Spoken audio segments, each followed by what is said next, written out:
This episode is a rebroadcast from July of 2022 and the second part of the Liberation Martial Arts primer on Palestine.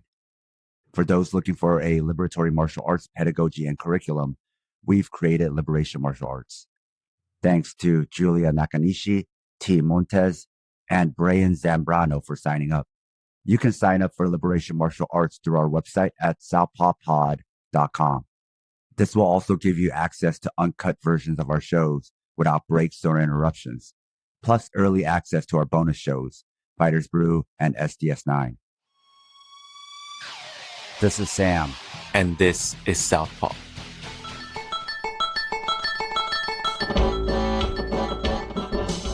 This episode was sponsored by SH, Alejandro, RJ, Thomas, Rachel, Berkshire People's Gym, and New Guy. Sponsors not only get a mention on every episode, but also a monthly training session with me. Sign up on Patreon.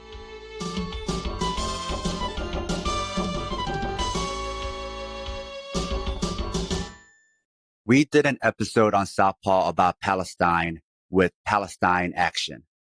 Continuing that conversation for Fight Study, we have Palestinian MMA fighter, activist, and coach, Ramy Daoud. So glad to finally get you on the show, Ramy. So glad to be here, Sam. It's such a pleasure. Big fan of Southpaw. As you know, I've been supporting you all via Patreon and, all of the community that you've created. And it's truly an honor to be here. I really mean that. Feels like whenever we're talking about Palestine and talking to a Palestinian person in the West, the best place to start is how their family got here. So what's the origin story of your family coming to the U.S. and how they ended up in Illinois? My father's family is from a town called Zarnuqa in Palestine. And Zarnuqa was ethnically cleansed in 1948. So my father, who was born in 1960, was actually born displaced. He was born in El Khalil, which is known as Hebron. And so he lived there until 7. And when he was 7, his family was again forcibly displaced by the Zionists. And they fled to Jordan on foot. They returned back to Palestine for a brief time. And when my dad was college age, he went to Beirut, Lebanon for education. And that's when he met my mother, who was Lebanese. He met her in Beirut. And there was a civil war going on at the time. So my parents met, had a great relationship, got along well, and both decided to come to the United States, first arriving in Kansas City, and then finally settling in Chicago. And that's where I was, that's where we're from. That's where my sibling is from. And we've been in Chicago ever since. So the Chicago area has one of the biggest Palestinian communities in the U.S. Do you know how that happened? I do, actually. It's a kind of an interesting story. So in, I think, 1893, there was an event called the World's Columbian Exposition. Not Columbia from the country, but sadly named after Christopher Columbus. And it was supposed to be like the 400-year anniversary of Columbus's discovering, heavy air quotes there, the United States. And so there was a big festival in Chicago, and Palestinian vendors went there to sell artifacts from holy cities in Palestine and to sell, just normal stuff you'd see at a fair, just vendors trying to make a living. And they did very well. They saw that there was a market for Palestinian goods, products, and services. So a lot of Palestinian men decided to move to Chicago because that's where the fair was. That's where they found success. And they started living in the Chicago area, the south side of Chicago, South Loop. At first, it was all men. So they would live in all male boarding houses and different, types of living situations like that. After World War II, a lot of Palestinian families started to come to Chicago because, the men, the husbands, fathers, brothers had already been in this Chicago area working. And originally, the men, their plan was to work, make money in the States, and go to Palestine to retire.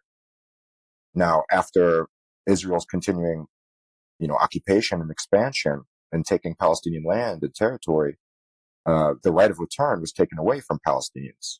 So they decided they needed new places to call home. And Chicago, just because of the 1893 fair that saw Palestinian people become entrepreneurs in the United States, this was a logical answer. Let's live in Chicago. We've already established some sort of community there. We have some semblance of roots there. So since we're displaced, maybe we can make it work here. And ever since then, there's been a very large Palestinian population in Chicago, with some areas such as Bridgeview, Oak Lawn, Palos Hills, even known as Little Palestine amongst Palestinians and non-Palestinians for the amount of Palestinian restaurants, businesses, cafes, and what have you. So yeah, that's the origin of that Chicago. Yeah, there's an irony where you're from Palestine, you come to the US to do some business, and then you can't go back. Whereas if you're Jewish American, you have the ability to go to Israel and then gain citizenship or visit or live in that occupied territory. That's absolutely correct. I always use the example of my father, who was born in Palestine, cannot go back to Palestine. But an American Jewish person born in wherever, Philadelphia, New York, can go and gain Israeli citizenship and can live in my ancestral homeland, and with no connection to that land other than being Jewish, right? Which Jewish people have always been welcome in Palestine. Jewish people's history is in Palestine. So to say they've been welcome is redundant, that they are part of Palestinian history. So Jewish people have always been a part of Palestine, but it's very odd, like you said, that someone with no real connection to the land can go and displace an indigenous person who has been there thousands of years, and the one who has been there for thousands of years cannot return. Now, despite there being a large Palestinian population in Chicago, did you find growing up you had to be guarded about being Palestinian, perhaps where you didn't feel safe mentioning that? That was such a great question, Sam, and I actually appreciate you asking that, because the answer is yes. And I find it very interesting that you'd ask that, because that's obviously coming from a very informed place. Like, you as a non-Palestinian really understand the nuances. And to me, it's, when I read over your questions before this talk that we've had, it seemed like they're almost coming from a Palestinian person. So I have to applaud you on the research you've done, how much you know about Palestinians, because absolutely, yes, it was really a horrible experience to share with people that I was Palestinian for the majority of my life, up until maybe 10 years ago. School children, elementary school, would say things like Palestinians are terrorists, or me and my family, we support Israel. That would be their response when I would share. Imagine as a child that I'm Palestinian. It's just who I am. It's not political. Of course it is now, I understand it, but I'm just sharing a fact as if I was born in Chicago. I'm Palestinian. These are just facts about who I am. And that was not accepted by my peers, even at a very young age. Did you ever feel an internalization where to be accepted in America, you thought you had to distance yourself from Palestine or even criticize it? The furthest I ever went was distancing myself from being Palestinian, which, although I understand why I did it, I am ashamed of it. I never went as far. I could never bring myself to criticize Palestine or Palestinians. That felt like taking it too far. I just couldn't bring myself to do that. It would have made life a lot easier for me if I had, in many instances, but I was more comfortable being secretive and pushing my Lebanese identity, because that seemed to be more accepted. So since we spoke the Lebanese dialect of Arabic, since I'd been to Lebanon, even as a child, I've never been to Palestine. So to this day, I pushed that I was Lebanese. And a lot of my close friends didn't even know I was Palestinian until years and years of friendship. I grew up after being born in Chicago. We grew up in a town called Plainfield, Illinois, which is just the way it sounds. And it was not a very welcoming place for people from marginalized groups and people who have marginalized identities, to say the least. So Lebanese, it sounded, exotic and different, and maybe they'd heard of Lebanon in some non-offensive capacity, but Palestinian brought it had such a stigma that just even saying I was Palestinian or that my dad is from Palestine, there was backlash. I'm sure as a child, it's also hard because you're not equipped to deal with all the things that come with that. So it's just easier to avoid it. Yes, exactly right. And there was a point where I stopped saying that I was Palestinian. And that was when we were in class. Everyone was supposed to go up to the front of the room and point on a map where they were from. So I went and pointed and said, I'm from here. Or my family's from here, right? People say, oh, my grandpa's from Poland. They'd point to Poland on the map. It was like geography exercise for the kids. And when I said I was from Palestine, I'll never forget this. My teacher said, "Oh, you mean Israel?" She said, "There is no Palestine." And I remember that really devastated me. That was, after that, I just kept saying I was Lebanese, because the way that teacher made me feel on that day was, it still affects me to this day when I think about it. And I think about how cruel she was, because I'm a child, like you said, unequipped to even answer back. How do I respond to that? My teacher, someone who I trust with my safety and is here to educate me and protect me, is telling me that where I'm from doesn't exist and that I'm wrong, as if I'm, some kind of fool that doesn't even know where I'm from. So that's like a small example of the type of stuff I dealt with on a day-to-day basis. I mean, it's cruel to do it to an adult, but to a child, that's like so much for a child to even compute. They probably can't even understand what's happening. They just have feelings, but they don't even have the words for those feelings yet. Trying to explain like colonialism, that type of erasure, those are big ideas that kids aren't ready for, but whether they're ready for it or not, sometimes based on how you were born, who you were born as, you're forced to deal with that. And I want people to understand it's cruel. Yes, probably listeners understand that's cruel, but it's even worse when you're doing that to a child, because children are apolitical. They just want to play. They should be allowed to be kids. So it's not just cruel and racist, but you're also, as an adult, robbing a child of their innocence. Absolutely. It was overwhelming. I felt violated in some way. That's how I remember feeling. I'd never felt anything like that before. It was a new experience for me. It was a new sensation. And I remember feeling like violated, and it just struck me to my core. Like I felt that in my soul. And it was, again, I couldn't explain exactly how I felt, but I remember thinking, I can't tell anyone I'm Palestinian, because I never want someone to make me feel like that ever again.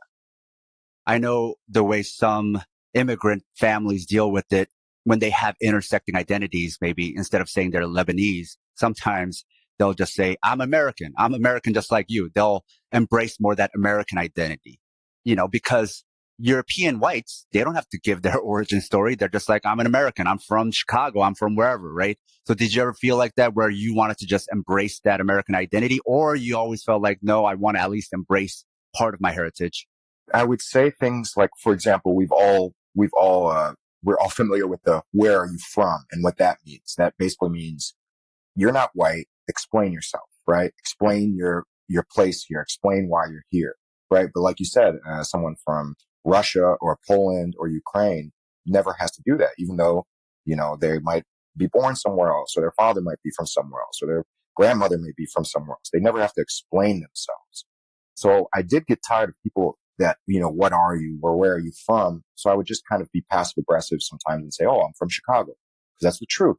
And if you want to ask me, oh, what race are you, or what's your ethnic background, be courageous enough to ask me that. Don't do it in this weird sideways way. Oh, so where are you from? Oh, I'm from Chicago. How about you? So I would do that a lot and be passive aggressive in that way. And I'm sure as a teenager or as a child, I said things like, oh, I'm American. I'm sure I said that. Uh, you know, and sometimes people would answer for me. I remember I'd be in work or school as a young person, and someone would ask me and someone would butt in, oh, he's American like everybody else, and that was their way. They felt like they were defending me by saying that, right? I mean, there is a point where we feel like that's the more progressive thing. And then now, as we get more politically engaged, more educated about the world and geopolitics and about our own ethnicity, culture, heritage, and being unashamed, being proud of who you are, we realize, no, that's not progressive either.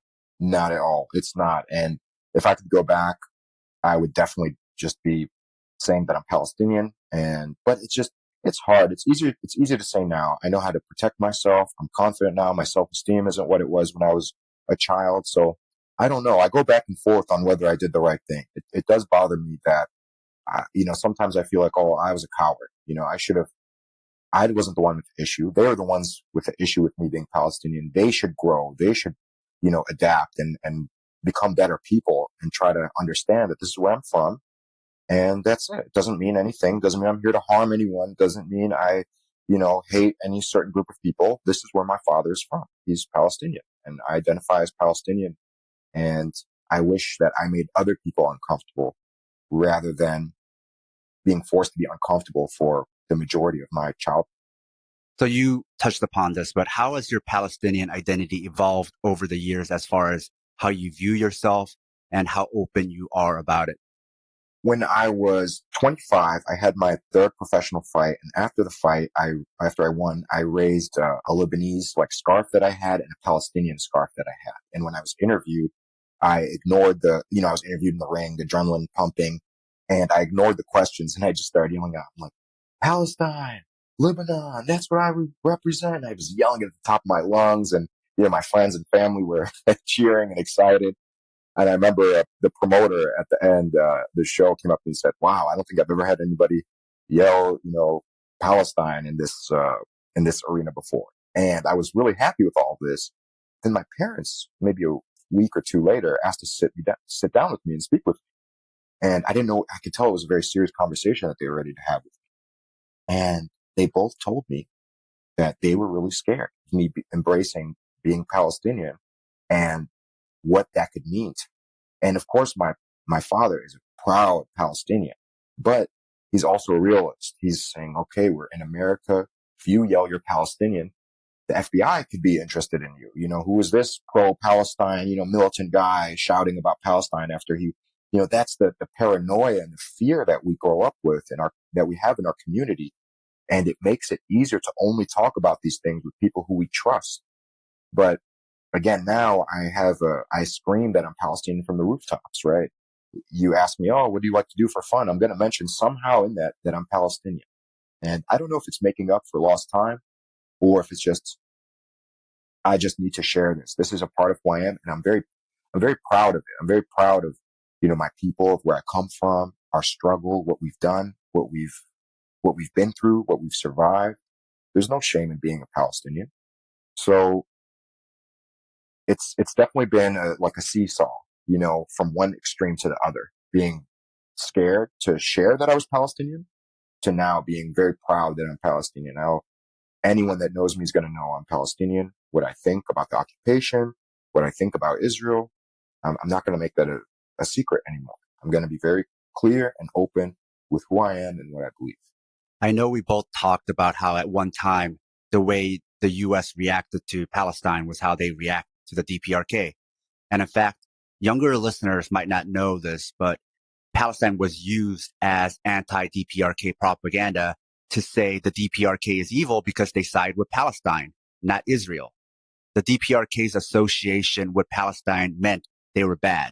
So at one time, the West viewed Palestine more negatively than North Korea. This was true even for many Western leftists, Murray Bookchin being an example. What they used to say was, just because a country opposes the West doesn't mean they're good, which does this rhetorical trick where somehow toppling them and supporting the West is morally good. And you see this psychological tactic echoed even today. And a lot of those effects, especially for North Korea, still remain without people remembering the cause or how Palestine was used. But I remember how you said people didn't think the public sentiment about Palestine would change, but it's begun to. And maybe the same will happen for peace and reunification in Korea. So let's talk about that. U.S. public perception of Palestine is still not great, but how has it changed since when you were growing up?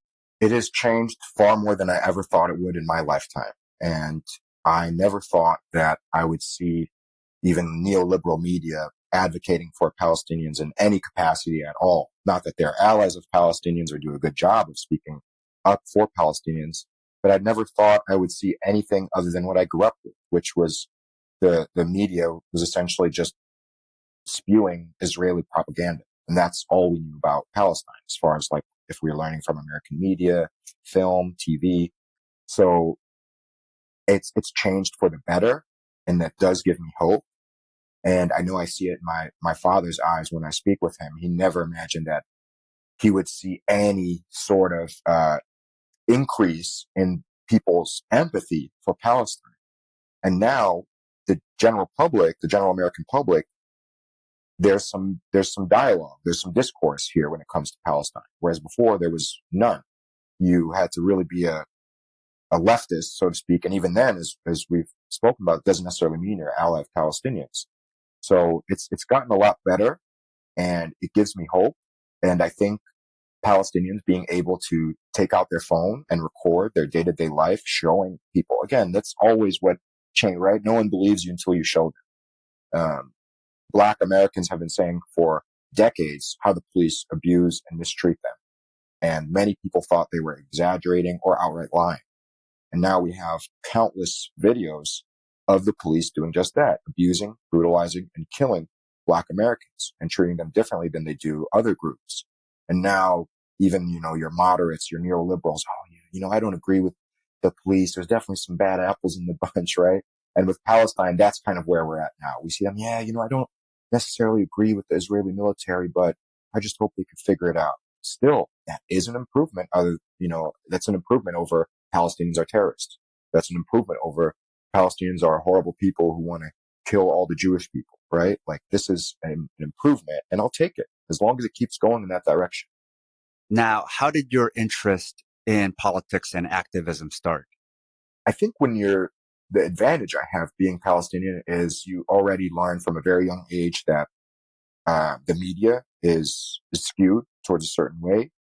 I learned that you can't trust the words of, big governments. Like I always knew, I think being Palestinian, to really sum it up, being Palestinian helped me a lot because I saw through a lot of the BS that other people did not see, especially as a young person.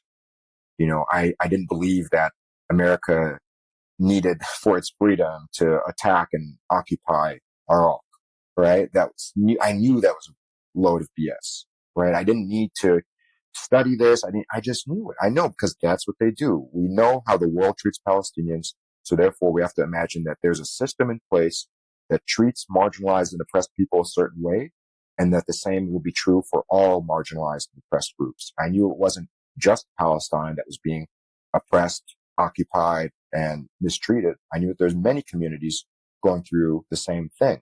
And I think being a Palestinian helped me have empathy for other marginalized people and to feel in solidarity with them rather than, I just support Palestine, but I'm a neoliberal in terms of my views on everything else, right? No, I understood. I could see through the facade. I could see through propaganda, even things like the police.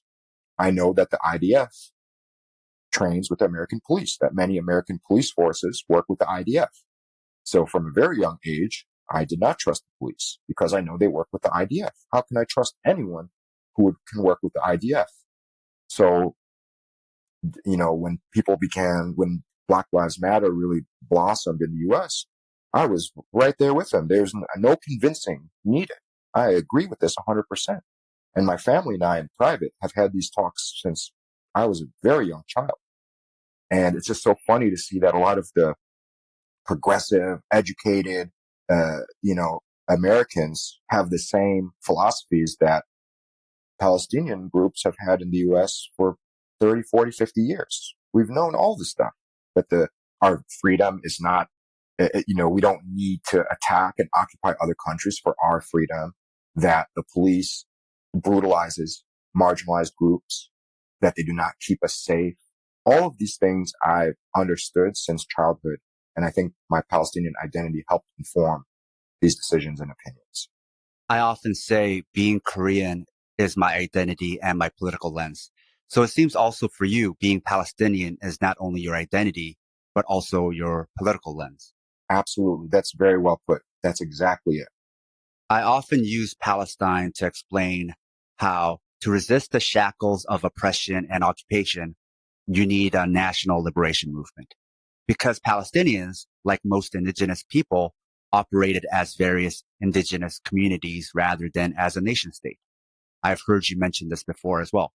But now, everyone who wants to free Palestine waves the same flag. And rather than just speaking of their individual communities, they talk about Palestine. Whenever a people are oppressed, it is inevitable that you will form a national identity. So whether you want a nation state or not is moot, just as whether you want to use money or not is moot. It's the game we're stuck with. And to survive or even resist, you need money. So for a liberation movement to withstand and resist a superior military power that has the backing of the world's superpower, it has to come together under one flag and as one people, one tribe.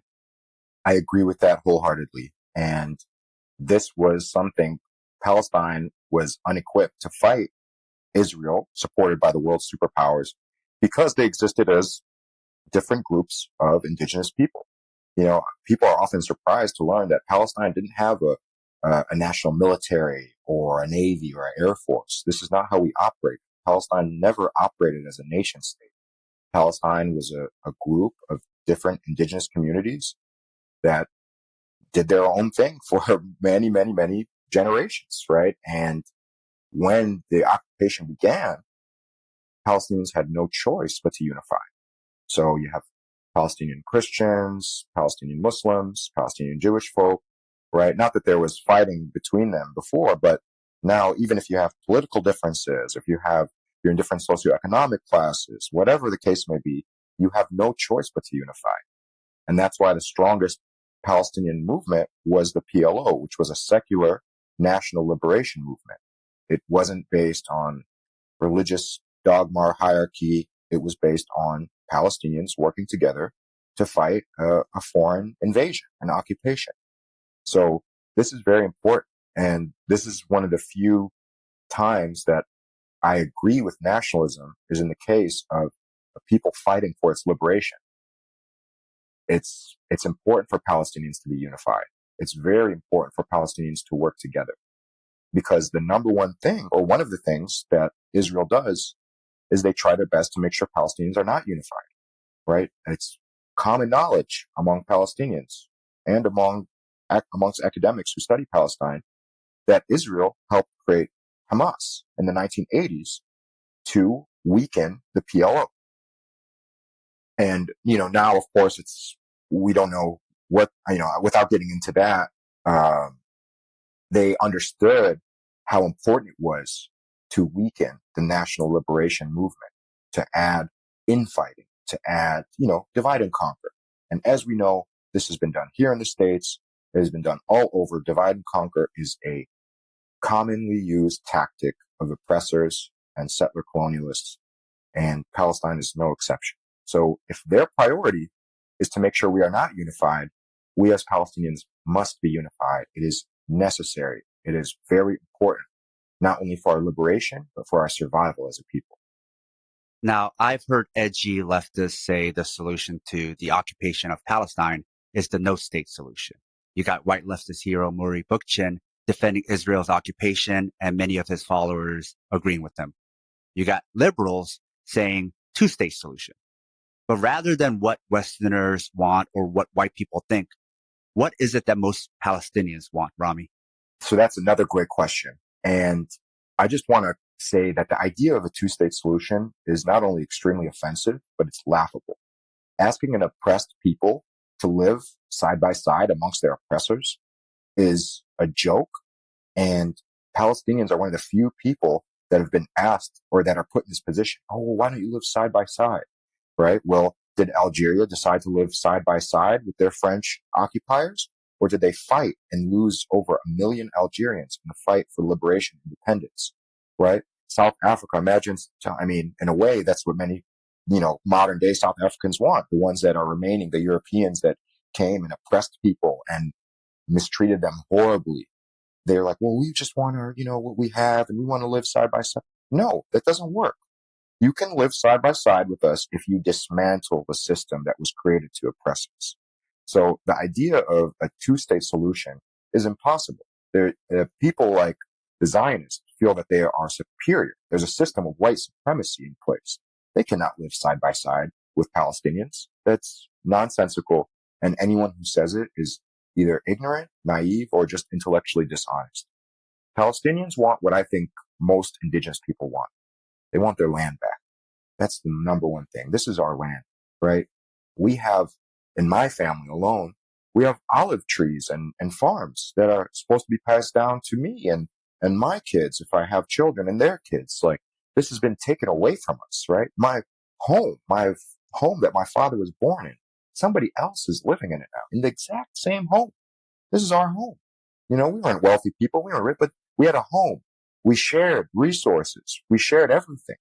My grandmother would insist that every day before my family ate dinner, that my dad would go to all the neighbors and pass out food. That's how we lived. And this whole way of life has been taken away from us. So we want our land back. We want our way of life back. And we want the right to return to our homeland. This is our right. We cannot return. My dad cannot go. My dad is born in Palestine and cannot go to Palestine without being interrogated in some back room by the IDF. And God knows what's going to happen to him, right? We want the end of Israeli occupation. We want the dismantling of the racist system of settler colonialism that was created to make the lives of indigenous Palestinians a living hell. And a question I get often is, okay, well, what about the, European Zionists who now live in what is called Israel? And again, my answer will always be the same. Anyone who wants to work with us to dismantle the system of apartheid that was created by the Zionists, you can stay, right? Palestine has never been a exclusive area. We've had people when you see Palestinians, you'll see Palestinians who have origins and backgrounds from all over the world. But the idea was we all live together. There was no, okay, well, we're from Europe, so we're going to subjugate everybody else.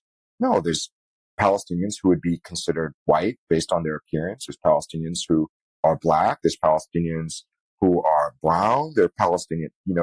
Palestinian isn't a specific thing in that sense, right? Palestinian is an identity. Palestinian is a culture.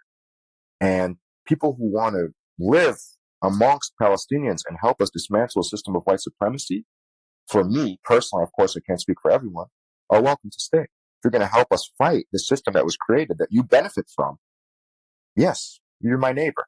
But no one has the right to take anyone's home, to take anyone's land, to take anyone's rights, to take anyone's ability to travel freely. This all must end. And that really goes to why a two-state solution will not make sense. It doesn't make sense at all. And the leftists who say that Israel is, its existence is just and that there should be a no-state solution, I get it. Some of those people are more interested in social media and in being edgy, as you said, and, having followers. And I know lots of leftists like this, and I know you do. If you come to mind immediately, their opinion is meaningless to me. They don't know what it's like to be Palestinian. They don't know what it's like to be a marginalized, oppressed human being living under a brutal military occupation. They're thinking about theory in a vacuum, right? They're not thinking of actual people and how this will work in real life. Yes. It's a intellectual exercise for them. Yes. Regardless of the cost. Yes. And it's offensive. I actually, in many cases, and I'm nervous saying, in many cases, I almost respect the outright racists more than I respect these people, because these people really think they have some moral high ground, right? They think, like you said, to them, it's just an intellectual exercise. Oh, it's fun to think about. Well, let's ponder this. How about this? No, let them live under a military occupation. Let them have a pregnant family member die trying to give childbirth because they're in a line waiting to travel half a mile. Let them have their child be taken in an Israeli prison with no charges and held indefinitely. Let them experience one day as a Palestinian, and let's see how their opinion changes. They are speaking from a position of privilege and a position of complete and utter ignorance. And the offensive part is that they think they know what they're talking about. To your earlier point about the two-state solution, a lot of liberals and progressives will say racism is institutional. Well, if racism is institutional, you don't make it better by breaking it up into two. Just to clarify your point, it's still the same institution that's going to be delegating and administering this two-state solution. Well, very well said. Thank you. Thank you for adding that. That's exactly right. Very well said. Another thing I think we can learn from Palestinian activists is in-house versus public criticism. You touched on this when you mentioned who you felt safe speaking about your Palestinian identity and who you didn't. I'm sure there are things Palestinians can criticize about Palestine, about Palestinian culture or different organizations or even religious factions. And I'm sure it happens in-house. But publicly or in mixed non-Palestinian company, you don't see that, or at least not often, because there seems to be an understanding that Doing that will only fuel more aggression and violence against Palestinians. The West already hates and commits violence against Palestine. There's no good that will happen by adding more fuel to that. Like there's no quote unquote principled criticism of Muslims that won't lead to anti-Muslim bigotry, right? The West already hates Muslims. There is no lack of Muslim hate or criticism problem, right? And not all Palestinians are even Muslim, but anti-Muslim bigotry, much like anti-communism, isn't even about attacking the intended group, but is often an excuse to attack racialized people. And I think for some BIPOC Americans, due to being conditioned to seek white validation, they don't think about in-house talk versus what should be said in public. All some of them know is what they want to say to white society or white society. That's who they want approval from. That's all they know. Like white people are the teacher and they want to go tell teacher on you. But to be fair, why this white gaze may not occur to them is because they're mostly around white people and speaking to white people is the norm. So since white becomes the default, you're not thinking about what you should or shouldn't say in front of them. You're just thinking, I want people to respond to what I'm saying and agree with me. And the default for people is white people. The best way to explain it is talking shit about uncle at the family barbecue is not the same as talking shit about uncle in front of white racists on social media. But to you, maybe those white racists are just people because that's so normal and internalized racism is so normal. So then it's no longer racism, but normal. I think this awareness is even more important for those who are not members of an in-group, but think they have permission to make in-house criticisms. This line stepping always comes with the belief that this makes them more moral and principled. Some white Euro enlightenment bullshit, acting as if colorblindness is the pinnacle of morality when colorblindness is really a white supremacist tool. And this is something I've been wanting to ask you. As an outspoken, unapologetic Palestinian person, can you speak to us about in-house versus public discourse and your thoughts about this? Absolutely. I really appreciate the question and the way you framed the question. And to really get into it, I will never publicly criticize Palestinian people. You will never see me on social media. Oh, if Palestinians did this, then our liberation would come sooner and I'm sick. Again, these are in-house conversations. And because the many people reading might have negative opinions of Palestine or Palestinians, so now they're going to read my frustrated thoughts or my rant. See, I told you these Palestinians, look, they can't even work together. They're going to use it as ammunition against us. However, with, let's say, someone like you, someone like my good friend Elias, who we both know, someone like Weiss, who I've become friends with online thanks to Southpaw, privately with you three as an example of people we know together, mutual friends, I might tell you, hey, this issue is happening. What do you think? Because I feel we're in solidarity with each other and maybe your perspective can help me. I trust you. There are some Palestinians that are right wingers. So I can't, I feel more comfortable, not necessarily in terms of right wing, like they're just, some Palestinians are anti-black and pro-US military. And so I don't trust them. I can't speak frankly with them. And if I do, it's going to be a huge fight. So I trust someone like you or Elias or Weiss way more with my opinion or critiques of, Palestinian liberation than I would said Palestinian person. But again, that's a conversation I'll have in private. Like you and I have spoken about the common things between Koreans and Palestinians. And it's been a really helpful conversation for me. And I've learned a lot from you. So I would share and be frank with you regarding Palestine, issues that Palestinians face in terms of working together, different issues with different groups. I would share that with you because I trust you. But I will never publicly criticize Palestinians because, again, it's going to be used as ammunition against us. For the same reason, I will never publicly criticize Islam. Privately, different story. I might have things to say. But publicly, no. Because, again, I know how it's going to be weaponized against people that look like me. And I don't want to be working for agents of white supremacy in a roundabout way. That's not going to help my people find liberation and freedom at all. So I do have to be very careful, but I will make exceptions because I can't just have identity politics be the end all, right? So there are Palestinians who I don't trust at all. I despise their viewpoints. They, again, they could be anti-black, homophobic. They could be, there's some of them will even say, oh, we're living better in under occupation than we were before, So these people, these are my allies, right? And there are non-Palestinians who I would trust more with my real thoughts and real opinions and questions. But that's very small. I just wanted to add that nuanced part so that my allies know that I trust them and I will speak with them frankly, but I will never publicly criticize Palestine or Palestinians. Never. I don't see the good it can do.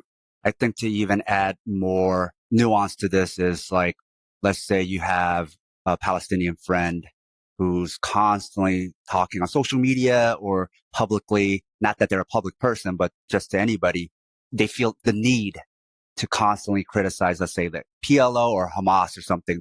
It's almost like they need brownie points, right? And it's like, maybe some of what they're saying is true, but you still don't feel like they're on the same page as you, because it's not that what you're saying is all false, though there's a lot of falsity there, but it's how you're using it as false, right? It's like the way you're doing this, you don't like it. I could say the same thing about Koreans feeling the need to constantly go on and on about the DPRK. Yes, a lot of what they say is wrong, actually, but there might be some truth to it. But I hate the fact that they feel like they have to constantly go on and about it. Then it's not really about the DPRK. It's really about trying to earn some kind of brownie points. It's the same way why they always have to say that I'm American, It comes from something you said before. You would only need to do that if you felt shame in yourself. You said now you have that self-esteem, right? You have that pride in yourself. So you wouldn't need to say, hey, I'm an American. I mean, you are an American, but you would say you're Palestinian.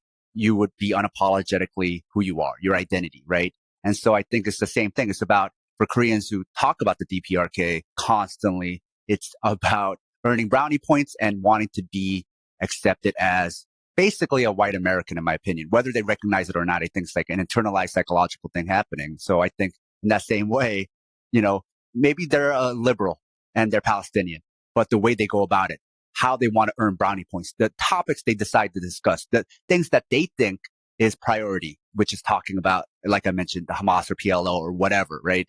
These internal matters, the fact that they think those are the most important things to talk about instead of the occupation, then there's something wrong, right? They're not necessarily part of the same barbecue as you. Exactly. And you hit it right on the head with the Hamas or PLO example. I see a lot of Palestinians say, listen, just because I support Palestinians doesn't mean that I support Hamas. I'm like, why are you even saying this? Nobody thinks that. Why'd you need to add that last part? Right. You adding that is so strange. It's like, we don't correlate the two, right? We know better. They're correlating the two, right? Exactly. They're making it seem like, listen, why would you even say that? Why would you even say that? That's like saying, oh, well, just because I like the color yellow doesn't mean I'm a homophobe. People go, what? They have nothing to do. Why did you even add that?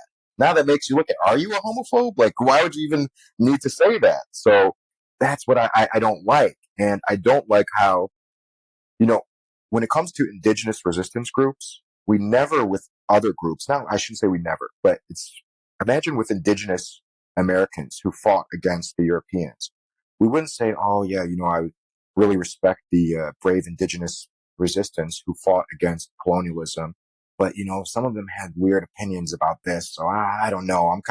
They're both bad. It's like, no, you'd be laughed out of a room, right? But with Palestinians, that's exactly what happens. Oh, I understand Palestinians want to fight back against people who are, committing a genocide against them. But some of their opinions I don't necessarily agree with. It's like, okay, so what? What does it have to do with anything? I don't care. They're fighting against occupiers. That's the thing I'm focused on. Well, it seems like it's like white Americans don't have to be perfect, but we have to be perfect, right? Yep. East Asians are known for model minority, but I think that type of general idea of we have to do everything perfectly spans the spectrum of a lot of racialized people. Yes, exactly right. We not only, because we're barely allowed to fight back, right? Palestinians are supported the most in the U.S., by the way, something I should have mentioned earlier, when they die without fighting back. Palestinians are supported when they're a little girl who gets blown up in her home, clutching her toys. Because it's hard not to have empathy for someone like that. But when Palestinians use whatever resources, whatever meager resources they have access to fight against their occupiers, that's when, okay, whoa, hey, violence isn't the answer. And we can't imagine you have a side, one of the most powerful militaries in the world, with planes dropping bombs on people. There's no chance to fight these planes. We can't really fight these people and win. There's no chance, but we do it anyways because you have to fight your occupiers. I'd rather die fighting than die hiding and trying to shake the hands of the people who are killing me and my family. But when Palestinians fight back, which anyone would in this case, then there's, oh, these are terrorists, these are this, oh, they're religious fundamentalists, blah, blah, blah. These are indigenous people fighting back against occupation. Palestinians never went to Europe to attack Europeans or to attack Jewish people of course, Palestinians have no issue with these groups of people. Whoever decides to come to our land and kill us and take all our resources and banish us from our homes, they're going to be fought. They're going to be met with violence. This is like, it blows my mind that people don't understand this concept. And instead of focusing on the reality of what Palestinians are going through, we focus on the details of what these indigenous resistance groups believe in terms of their religious beliefs or in terms of this political. These are indigenous resistant people resisting a foreign occupation. That's what we need to really focus on. And yes, you're right. We have to be perfect. We have to be perfect. And if not, then we're going to be seen the same as our occupiers. Our occupiers can do horrendous things every single day, and they do. And if a Palestinian resistance group has a member who has an unpopular opinion or says something derogatory about a certain group, now we're equal. We're both bad, right? Israel is bad, and the Palestinians fighting back are bad. They're all the same. They need to figure it out. It's laughable. If it wasn't so tragic and disgustingly offensive, it's laughable. A note to our listeners. If you love the Southpaw Project, please support us and help us get paid for our labor by financially supporting us on Patreon. This will give you access to exclusive bonus content, like early releases of Southpaw Deep Space Nine, our fictional narrative podcast, Fighters Brew, break-free versions of our shows without interruptions like you're hearing now, bonus articles, Fighters Brew transcripts with extra content, Liberation Martial Arts Online, as well as our private chat group on Discord. You can also make one-time donations at Ko-Fi or show your solidarity by wearing our swag. You can find all pertinent links at southpawpod.com. To your point, Palestinians are in a lose-lose situation. When a helpless child dies, like you mentioned, people are like, that's so sad. They should fight back. But if they do, they're terrorists. But now notice the difference in reaction by the West when it comes to white Ukrainians. If they die not fighting, that's sad. If they fight back, they're heroic. They're always portrayed in a positive light, regardless of what happens to them, right? Everything is used to want you to support them. So you can see how this machine can be actually used in a way to gain sympathy. But then why isn't that same mechanism aimed towards the Palestinians, right? Now, to your point, there has been change, but that's more within people. I would say that hasn't necessarily changed with the media. Yes. Yeah, I agree. And seeing how the situation in Ukraine is treated was infuriating. I remember the media was showing Ukrainian women creating Molotov cocktails to fight with. But imagine, the media would never show, oh, here are Palestinian women creating Molotov cocktails. They would never, because those are terrorists, right? Children throwing rocks are considered terrorists. Children with slingshots are considered terrorists. Oh, and if you have a gun or any sort of weapon or a knife, oh man, now you're just taking things too far, right? We can appreciate, even some Americans will appreciate the rocks thrown at tanks because, oh, look, that's adorable. This little kid really thinks he could, but once we actually have the ability to harm our occupiers like the way they've been harming us for over 7 decades, then we've gone too far, right? So we have a very small space that we can exist in and have the support of people from all over the world. As soon as we begin fighting back at about less than 1% capacity of what our occupiers can do, then we're the terrorists. Forget that Israel literally terrorizes, by definition, terrorizes the Palestinian people every single day with bombs, with IDF soldiers patrolling every Palestinian neighborhood, with security checkpoints, with sexual assault committed to Palestinian children and women and men in Israeli prisons and jails. Palestinians are terrorized every single day by the definition of the word terror and terrorism. So I don't see how a Palestinian fighting back against this can be considered a terrorist.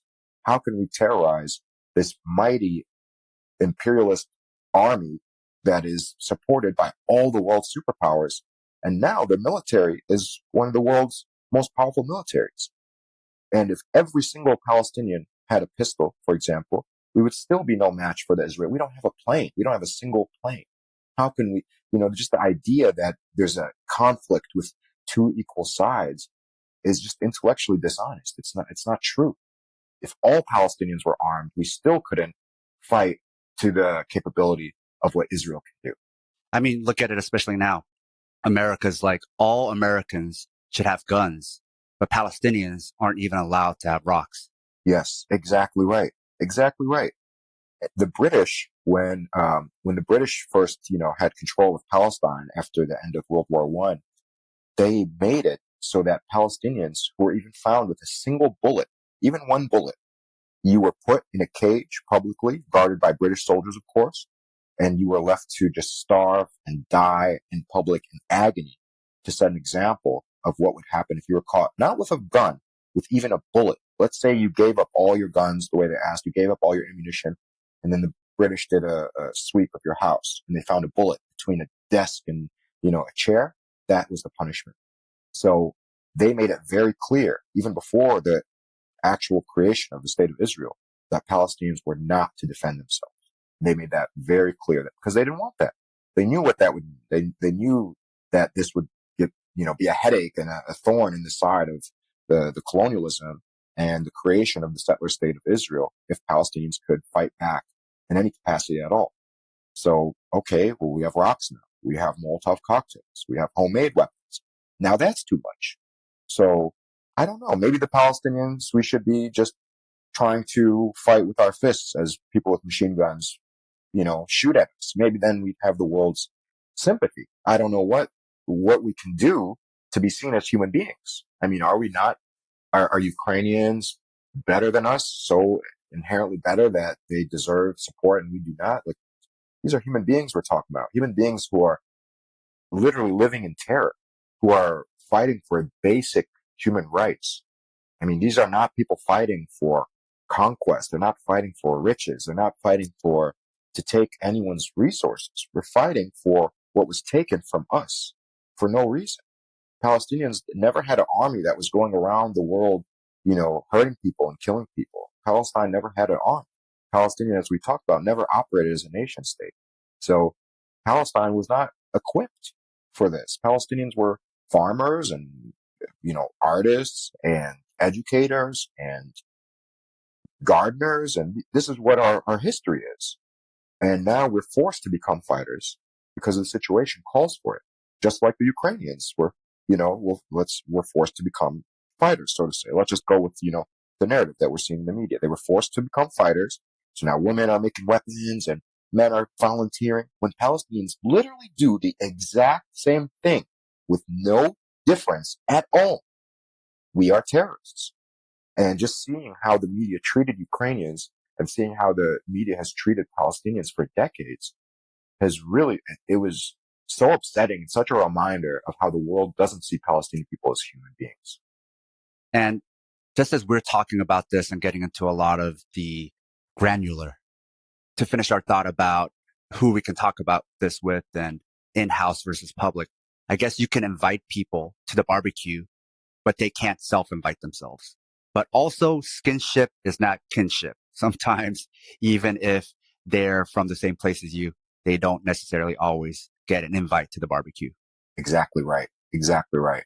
I can't imagine the frustration, for example, of Black Americans seeing so many white Americans self-invite themselves to the cookout because they, listen to Method Man or something. Like, it's really infuriating. And with Palestinians, yeah, for example, I'll use you as an example. Elias, Jelani, right? People that I trust I'm happy to talk with them about anything to do with Palestine. But I cannot just have someone say, oh, I'm an ally of Palestinians, let me into this conversation, because I don't know. I don't trust you. You could harm me. You could harm my people. I have to be careful. We have to guard. This is all we have left, is this space that we can create, this artificial space, right? Like, you've created a community. It's not a fortress. It's not a castle. We've created this community, or you have created this community. And when people infiltrate it, which I know has happened to you, it's a disaster. It's a huge headache, and it makes you wary of all the others that follow in their footsteps. So yes, not all skinfolk are kinfolk, but you cannot self-invite yourself to the cookout or to the barbecue, so to speak. You have to be invited. You have to earn that. I don't even think you could call yourself an ally, right? I think it's something that we have to decide if you're an ally. You can't self-profess yourself as the ally. Right. That's not something you get to determine. That's something for others to determine. Exactly right. Now, I think there's some confusion over the term Semitic. Can you tell the audience what Semitic means and who are Semitic people? Sure, that's a great question. There's so much confusion around that. So Semitic people are people from North Africa and West Asia. They're members of the Afro-Asiatic family. Their origins are in North Africa, I believe specifically modern-day Morocco. Ancestors of Semitic people, they arrived in the Arab world from North Africa around the late Neolithic period, if I remember correctly. Historically, the term will include Arabs, Canaanites, Hebrews, Ethiopians, Arameans, and Akkadians, if I believe, right? Those are the groups that I know are associated with the term Semitic. So, Hebrew is a Semitic language, but most Israelis are from Europe or from North America. Hebrew itself as a language was revived in the 19th and 20th century to become the national language of Israel. So to put it plainly, most Arabs are Semitic. Calling Palestinians anti-Semitic is nonsensical. When people say the Palestine-Israel conflict has been happening for thousands of years, what do you say to that? I say they obviously don't know the first thing about Palestine. They know nothing, and they need to educate themselves before making such an outlandish statement. Israel was created with the Balfour Declaration, and I know this was covered, I believe, with your talk with Palestine Action, so I won't get too into it. But Israel was, the beginning of Israel was in the 1918, 1990, early 1900s, and Israel was officially formed as a state in 1948. So going from 1948, that means there's a 70-year history of Israel even existing. So to say that this conflict goes back thousands of years, it makes no sense. It's just not true. There's no argument for that. Before the creation of the state of Israel, Palestinian people were secular, Christian, Muslim, Jewish. I remember my grandfather, personally, as a personal anecdote, spoke Hebrew and had a newspaper delivered in Hebrew to his home. I remember my family had neighbors that were Christian. Christian Palestinians will help wake Muslim Palestinians during Ramadan for sahur so that they could eat before fasting begins. There was always you see those corny coexist bumper stickers, but in reality, Palestine was that community for most of its history. Now, of course, there's exceptions. There's the Crusades. There's so many, of course. It wasn't always people holding hands, right?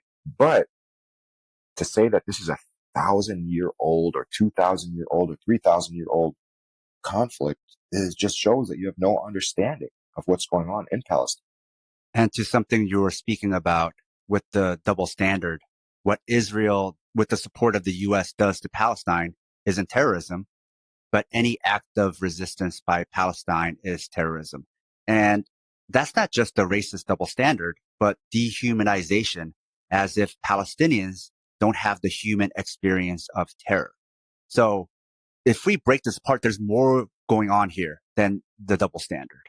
It's also saying that Palestinians are not human because they cannot be terrorized, because they cannot feel the sensation of terror.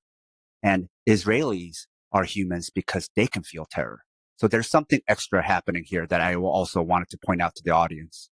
So true. And, during Israel's most recent bombardment of Gaza, we saw the media show, Israelis out to eat or out at brunch, and bomb alarms went off, and here, look at they're hiding, and they had to go to the bomb shelter. Keep in mind, Palestinians have no such protection. There's no Palestinian bomb shelter. Palestinians have to sit in their homes and hope that they don't die. That's literally, I'm not exaggerating that. That's their only option. What do you do if Israeli Air Force is dropping bombs in your community and you live in Gaza? You can't leave. You can't travel. You're stuck. It's an open air prison. You can clutch your stuffed animal if you're a child. You can hold your kids if you're a parent and hope that it's not you. That's all you can do.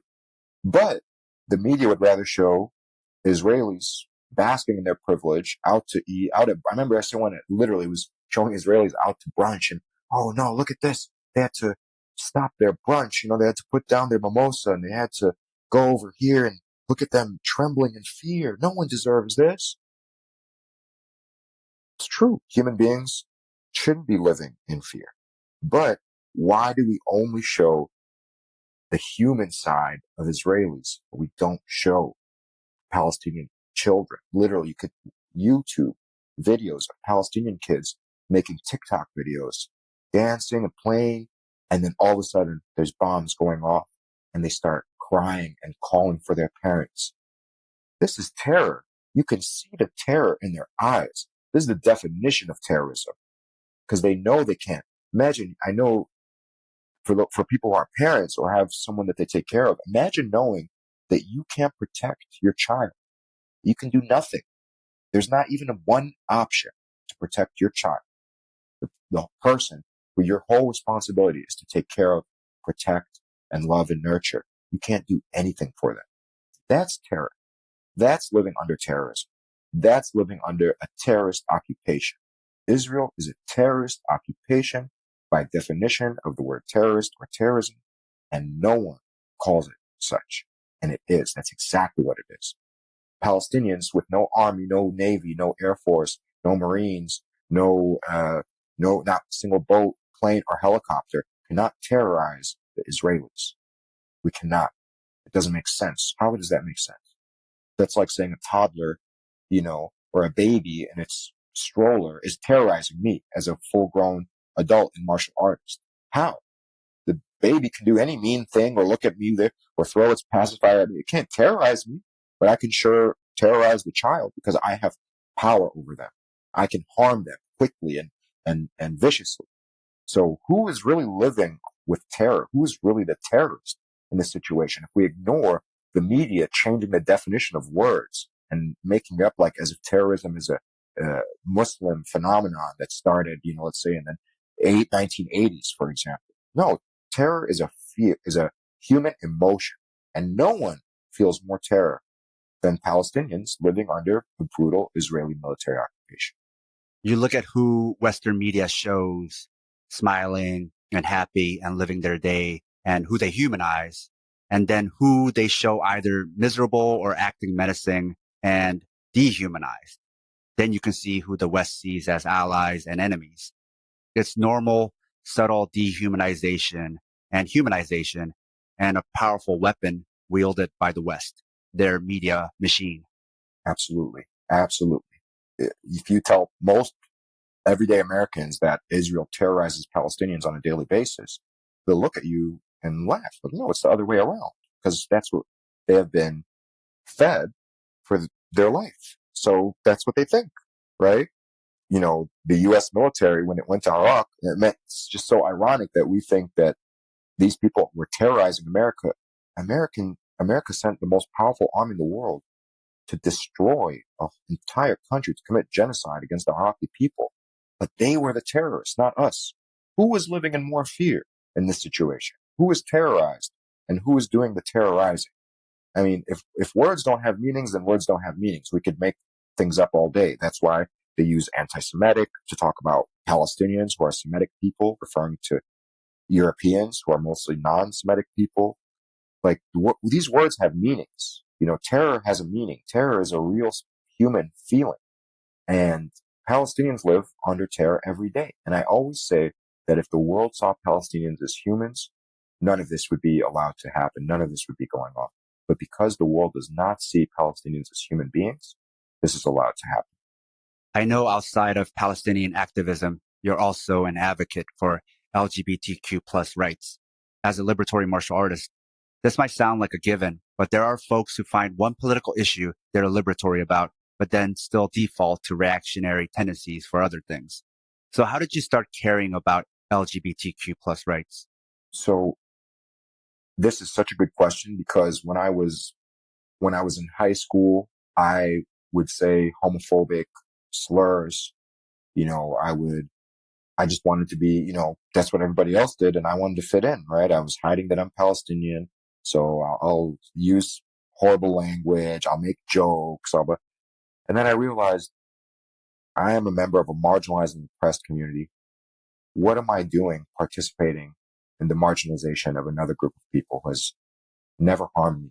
In fact, the strongest allies Palestinians have in the Chicago community outside of fellow Palestinians is the queer community in Chicago. They are at every single Palestinian protest.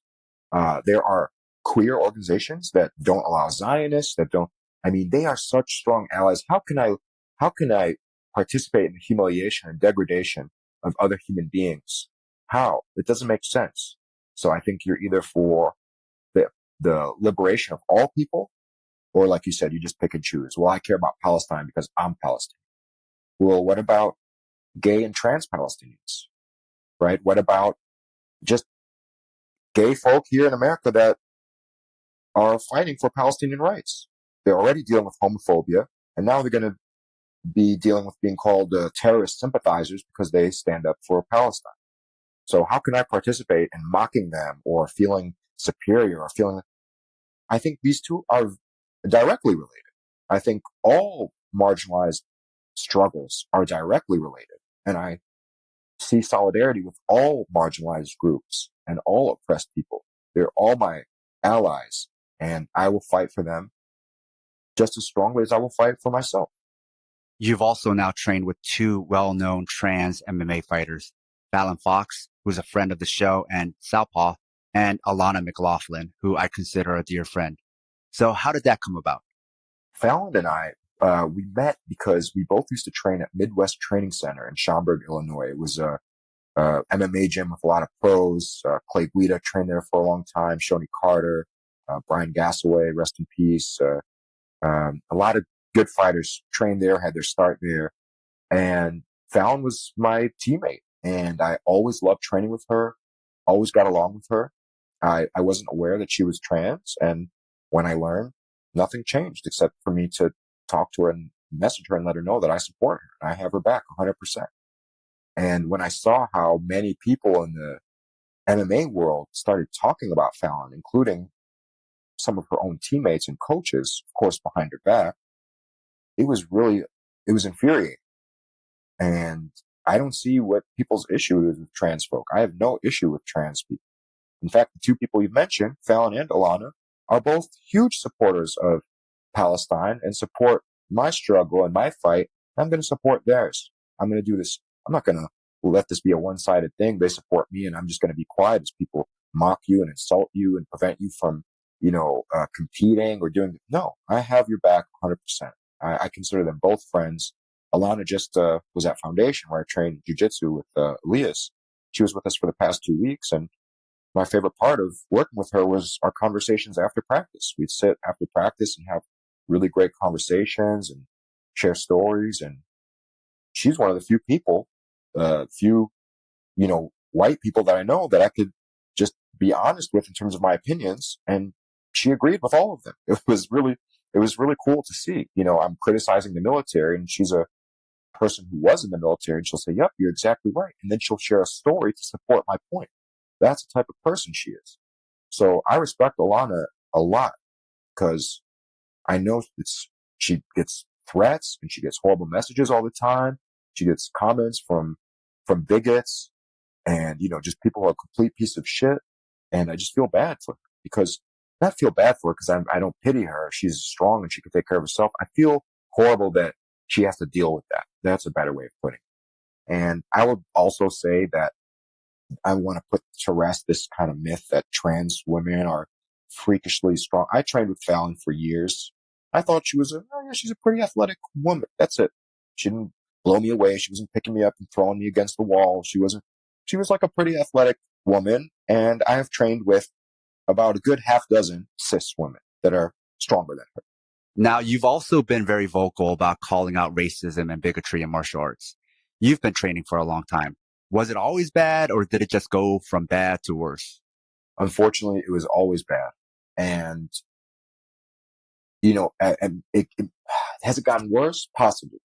Because in my experience, I've seen it go from more of that color blindness type of vibe that we talked about before, which of course is extremely problematic for many reasons, but it was more like a don't ask, don't tell. We never talk about race, sexual identity, nothing. It was like, okay, we're here to train, that's it.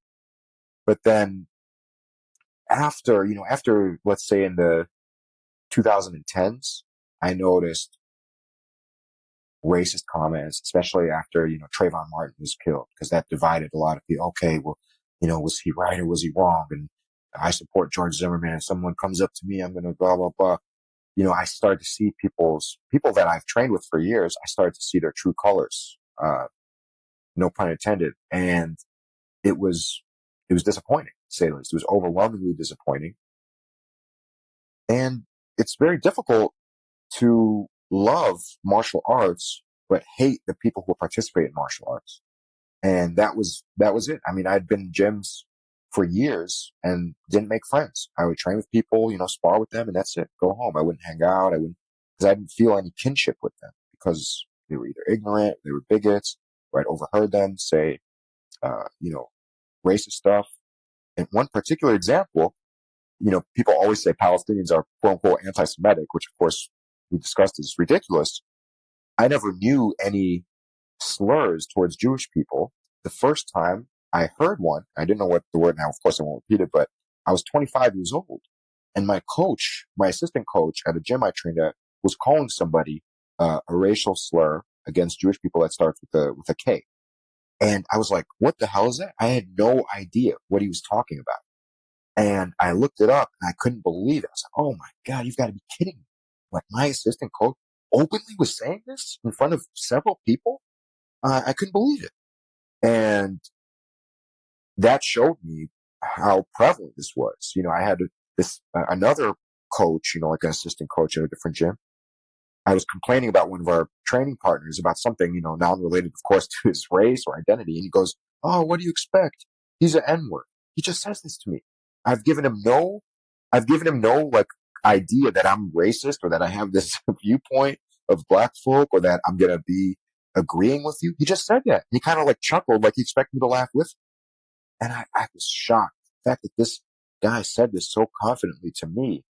And I think that's part of the reason that I have such a good perspective on how a lot of Americans think and operate is because I'm in that gray area. I'm not white, but I'm not black. And they can't really figure out, most of them don't even care what I am. So they just assume that I think like them. So I have like an inside look as to how a lot of racist people think and operate. And it's really messed up. It's really messed up. And most of this was in the martial arts world. And that's why I'm so happy to see spaces like Foundation open up in Chicago, my academy, Phoenix Sports Empire. I'm creating a place where people like me can feel comfortable. Both Alana and Fallon came and trained at PSE. And if anybody would say anything about them, no one did, they would be kicked out of the gym right then and there. This is not the space that I'm not creating this type of space. There's a lot of reactionary schools. If you want to go to them. You'll go. There's the thin blue line flag and there's the don't tread on me. Go have a blast. It's not going to be my academy. So I just think we need more of this. We need more academies. We need more Southpaws. We need to let people know that there's a community of people and they're not alone. They're not isolated. There's someone who has your back, someone who thinks like you. I don't see why MMA or combat sports have to be aligned with bigotry and white supremacy and prejudice. Why? Can you tell me about dealing with Renzo Gracie and some of his family members and his acolytes online? Yes. And I think one of the proudest moments of my career had nothing to do with fighting. It was being called the Gracie Hunter after I got into a fight on Twitter with maybe 3 members of the Gracie family. In fact, I think it was Southpaw folks were like calling me that. And I'd never been so proud because Sakuraba was my MMA hero, especially growing up. I think it was I forgot what it was. Cause Henzo's done so many horribly racist things, from doing the, racist, gesture, trying to, I don't want to, I'm just going to say, he tried to do a quote unquote slanted eyes type of, picture. I'm sure you're familiar with what I'm talking about. Mm-hmm. He quoted Nazis. He makes homophobic comments openly. So I remember I was replying to one of the many things that he's done. And to my surprise, he started arguing with me. He started going on a back and forth with me. And so then, who else? One of the cousins, I think it was not Rodriguez, Daniel Grace got into it with me as well. They all jumped in and started attacking me. And then Henzo's like, oh, I looked at your profile and it seems like all you do is cry about, things going on in the world. Cry, if that's what he used, because I complain about, I'm a Palestinian speaking about, Palestinian liberation. And I'm speaking about police brutality against Black Americans. And to him, that's me being a pussy crying about the world, right? I don't have his respect, because a real man doesn't talk about those things. The real man only, make fun of people from different ethnic backgrounds, and real men quote Nazis, and real men, support, Donald Trump wholeheartedly, and Bolsonaro. And that's what a real man does. And I just didn't fit. I'm not good enough to be considered a real man. So Henzo and his supporters really went at me. I had people messaging me, I had people looking through all of my tweets, like quoting stuff from 2012. Like it was, I didn't expect that at all. It was overwhelming. It was really overwhelming, but I didn't back down, and I stand, I don't care about Henzo Gracie. I don't need his approval. Who is he? He's just a human being. In fact, he's a horrible human being. So if anything, I look down on him. I don't respect him. He's still quite popular among liberals and even some activists. Do you think there's a lesson there? And fuck Henzo Gracie. And I'm happy to be on record saying that. Fuck Henzo Gracie. And anyone that supports him, do a quick Google search. Type in Henzo Gracie Nazi. You type in my name in Nazi, nothing's going to come up, right? But you type in Henzo Gracie name in Nazi, you're going to see him quoting him. I mean, this is the type, how can you justify being an activist and supporting someone who knowingly quotes Nazis? How are you, what kind of activist are you? And yeah, maybe he was nice to you when he met you. A lot of sociopaths are nice to you when they meet, they know how to shake hands and smile. Hey, what's up, my brother? And give you a hug. That's easy to do. That's easy. And people are so fooled by that. And you're paying him too, because you met him at a seminar. Exactly. Imagine, I can't believe this guy was nice to me. I paid $450, to learn from him for 90 minutes. And he was just so nice to me. It's like, yeah, because he's rich. He's rich because of you. So yeah, I don't get it. I don't get it. In fact, there was a Brazilian Jiu-Jitsu page, and it's made up of women, and they exposed this coach of theirs. Are you familiar with this story? It's something recently happened. Yes. But they all trained with Henzo Gracie affiliates. And people were telling them in the comments, like, hey, by the way, you're right, but do you know about Henzo? And they were like, oh, I didn't know about it. We'll have to look into this. And of course, they all still trained with Henzo Gracie. And then they posted pictures with him afterwards. Yes. After people warned them, I'm like, this is crazy. Like, you're talking about somebody, and you were right to talk about this. Good on you for exposing an instructor who is abusing his power and abusing his students and sexually harassing and assaulting and hurting them. Absolutely. Call him out. I'm with you. But then you train with someone who speaks poorly of women, who quotes Nazis, who's racist. Like, how? How can you justify it? And also the predator they were calling out is also a Henzo Gracie instructor. So yeah, right. Exactly. Yes. Henzo Black Belt. The lesson, I think, is ultimately, right, that people can be full of contradictions, and especially liberals. They can think one thing and there's no consistency in other things. And unfortunately, it could also happen sometimes with people who consider themselves left of liberal, because that cultishness is strong. And so sometimes they choose cult over politics. Right. That's so true. And we have this weird idea in martial arts that you can't stand up to somebody who can beat you up. And I don't know. I thought we were training and martial artists to become brave. I thought it was, do we pull out of every fight when somebody is bigger or better or more? No, we fight. We test ourselves, right? Like, that's why we're in martial arts, to become stronger, to face our fears. So many people are afraid to say something like, fuck Henzo Gracie. It's like, oh, well, what if he kicks your ass? Okay, so what? Still fuck Renzo Gracie. I don't care. Somebody can beat me up. That means that they're morally right or that they're, justified in saying horrible, hurtful, and harmful things. I mean, I don't understand this mentality that we have.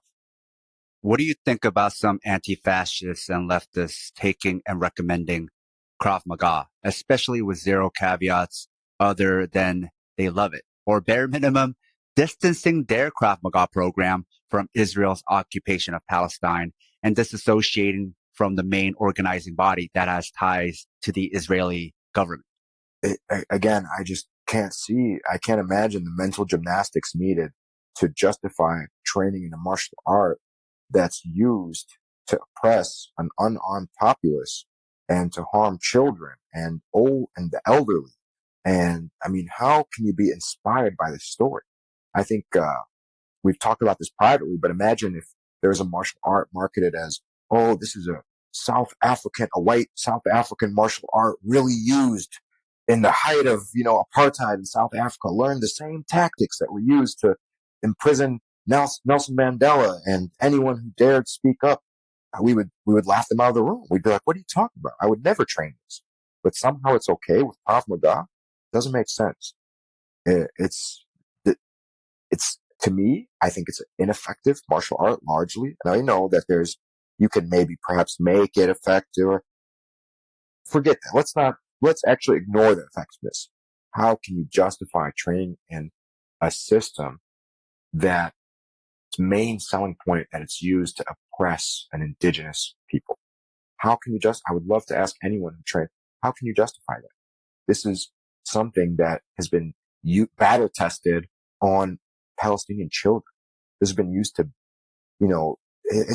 I can't even fathom this. Anyone training in Krav Maga that says they're an ally of Palestinians is not an ally of Palestinians to gatekeep a little bit as a Palestinian. I don't understand how you can call yourself an ally or somebody who supports Palestinian liberation, but also train in Krav Maga and fund with your money a martial art and a system that is used to hurt, oppress, and brutalize an indigenous population that is largely unarmed. The early mythos was about a Jewish cop who used it to fight Nazis, but the rest of the mythology is that it's the world's deadliest martial art because it's been used against Palestinians. I did a 3-parter on Taekwondo and martial arts mythos and right-wing nationalism. So check that out also if you want to understand more about martial arts mythology and how it can be used. Now going back to Krav Maga, whether it truly is the deadliest art or not, to your point, that selling point should automatically be a red flag. Even a lot of its self-defense scenarios rely on fear of the racialized other. And it's about anti-terrorism, but who are the terrorists? Who causes terror and who are the ones allowed to have the human subjective experience of terror? Are the Palestinians allowed to have that same human experience? And it also flexes its connections to police across the world and the Israeli military, along with Western military and intelligence in general. So do you think there's still residual racism and anti-Palestinian conditioning, even among Westerners who claim the left? Yes, I think so. And you're right in terms of martial arts, because a lot of people get into martial arts because they're afraid of somebody popping out of an alley and attacking them. But who is this person that's popping out of an alley in their mind? Who are they picturing? What are they thinking? I had a former client who I trained in private lessons. And one day he tells me, I asked him about, because he travels a lot. So I'm curious. He mentioned that he's been in Atlanta a lot frequently. And I tell him, oh, I love going to Atlanta. I have close friends there.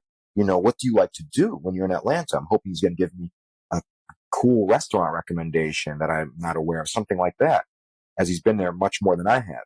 And he looks at me and he says, oh, you can't go anywhere in Atlanta. And I'm like, what are you talking about? I was so confused. He goes, oh yeah, it's gotten so horrible. He's like, you can't even walk the streets. And I know what that means. I know this code. I know this sort of speak and what it means. So of course I pushed further, and yes, I was correct in my assumption. He's basically saying, oh, the black people there are really out of hand. So I just stay in my hotel room. And I felt complicit because here I am training this guy, thinking that I was just training someone interested in martial arts, but I'm training somebody with an irrational fear of black people.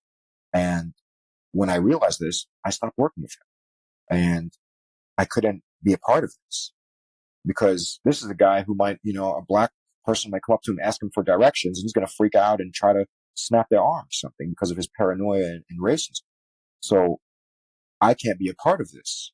And I think a lot of this exists in martial arts. I think, it's no different than when you see police training and their targets are, black folk, or you see the IDF train with firearms and their targets are all Palestinians. Like, the racism is an inherent part of the training. So I think we need to free ourselves from any sort of training or any sort of philosophy that has us fighting this fictional brown or black guy who's going to attack us. I mean, most attacks, some of course are random, but most attacks and fights are going to be someone someone you're comfortable with, someone you've met before, who's maybe in your home. Guys aren't jumping out the alley left and right to attack you. Of course, random attacks happen. I'm not taking away from that. But if that fear is driving you to train in martial art because you're worried about people of color attacking you, I don't know. You have a lot of reflecting to do. You have a lot of thinking you need to. I think martial arts makes people drop their guard and allow their default beliefs to come through. As in, this isn't the normal application of politics I'm used to, so I'll default to my gut feelings. And my gut feelings are still racist or still toxic masculinity. Yes, you're right. And I think that toxic masculinity is a big motivator for us to train. We think, I don't want anyone to be able to beat me up, or I don't want anybody able, it comes from a place of insecurity because, masculinity in general is, to me, nothing but insecurity, or else we would just perform as ourselves and be ourselves, whoever we are. But instead, we have to perform masculinity. We have to be tough. We have to be able to beat people up. And when we think of beating people up, they're usually people who are different from us. I know in Chicago, a lot of people got into training because, it's not safe anymore. And what does that mean? That means there are black people, and that makes me feel uncomfortable. So I need to learn how to defend myself. So that's worrisome for me as a martial arts instructor and a coach. I don't want this to be a culture. I want us to want to learn martial arts. Yes, wanting to learn how to defend yourself is fair. That's a great goal. I want to be able to protect myself. But when you have your own racial bias and prejudices kind of dictate what you mean by self-defense, that's when we begin to have an issue. Yeah, I often find the left or ally not to be useful terms because what's often called infighting is often just BIPOC fighting with racists who happen to be lefties or call themselves allies or anti-racists. It's not infighting, it's just racism. Yep, exactly right. Again, it's a self-proclaimed ally. It's a self-proclaimed anti-racist. You cannot just add these labels to yourself. I was proud to be somebody who, again, used to mock and make fun of queer folk, to now my queer community in Chicago. When they trust me and can confide in me, I'm proud because I had to earn that. I had to demonstrate value. I had to demonstrate that I'm someone that this community can trust, not to harm them or not to use information against them or not to take their, what they're confiding in me and then go use it to, whatever, to harm their reputation or hurt them or do something. It's something I had to earn, and rightfully so. I can't just walk in a room and say, hey, don't worry, guys, I'm an ally. Prove it. You always have to prove it. And with leftists, we've seen, I don't know how much you want to get into all the Southpaw stuff that you've dealt with, but it's been a lot. We've seen that over and over again. I myself have talked about, I think Krav Maga is bullshit. And I've had people say that I'm anti-Semitic for that because I don't support a martial art that is used to brutalize and oppress my people. I can't even have a negative opinion of this martial art. I must hate all Jewish people, and I must be an anti-Semite because I don't agree with the idea of Krav Maga. And this is amongst leftists. This didn't happen amongst, the Fox News crew. This happened amongst people who are a part of the private community, who call themselves leftists and who call themselves allies, marginalized people. But they're not. They're not at all. So both you and Bilal Muhammad came out of the same area. So how is the martial arts scene in the Chicago Palestinian community? There are a lot of up-and-coming Palestinian fighters, as well as successful and established ones like Bilal. it's really great to see. When I started fighting, there was not many Palestinian fighters. In fact, I knew of one or two. Now I can name just ones that I know. I can name about 12. And it's really great to see because when I remember when I had like my first fight 17 years ago, I didn't know about a single Palestinian MMA fighter. Nothing. Not even a famous one, a local one, a amateur, nothing. It was non-existent. There was no Palestinian community that would support fighters, that would support athletes. It was just non-existent. And a lot of, Palestinian families are parents who are immigrants who push education and who push stability and so for something to be a cage fighter goes against all of it, right? But now we're seeing more and more young Palestinians turn to MMA, and it's really wonderful to see. There are even gyms located in those Palestinian communities I've mentioned, and their student base is, let's say, 40-50% Palestinian. It's really incredible to see. So what made you decide to take a hobby you love into becoming a professional fighter? I was so inspired by the original Sakuraba highlight video on Sherdog, and it's the one with the U2 like "Beautiful Day" song. And when I first saw that, my life was changed. I was 13 years old, and I was like, "This is it." The Sakuraba beating Carlos Newton, Vitor Belfort, Hoyler, and I was like, "This is incredible!" And just watching him and the techniques he was able to use, the creativity I saw on display, the showmanship. I grew up liking superheroes and pro wrestling and cartoons. So to me, this was like the real life superhero. This is the real deal. And, I wanted to be a superhero when I was a kid, and somehow I didn't make that happen. And this seemed to be like the next best thing. So Sakuraba broke Renzo Gracie's arm, and then you broke Renzo Gracie on Twitter. So I continued the legacy of Sakuraba. I hope he's proud of me. Who knew it would somehow like all poetically come together? Yeah, 20 years later, imagine that. If you love the Southpaw Project, become one of our financial supporters. It'll help us supplement the cost of running this project, the incredible time and energy we put into it 7 days a week, and you'll be giving us some breathing room, not only to juggle Southpaw with our day jobs, but also to expand Southpaw into other areas. We can't exist without your contributions. Show your Southpaw solidarity by supporting us at southpawpod.com. Did you ever get into street fights? Very few. I always tried to avoid them. And I've participated in traditional martial arts since really early childhood, since about 4 years old. And, we were always talked about how we don't use this for fights. It's just to defend yourself. And, there's a lot of bullshit in the traditional martial arts in terms of the discipline and the character building and this and that. But that was one thing that did stick with me. I always knew that I don't want to just get into fights. This is to defend myself. The few fights I did get into were more than enough. They were pretty brutal.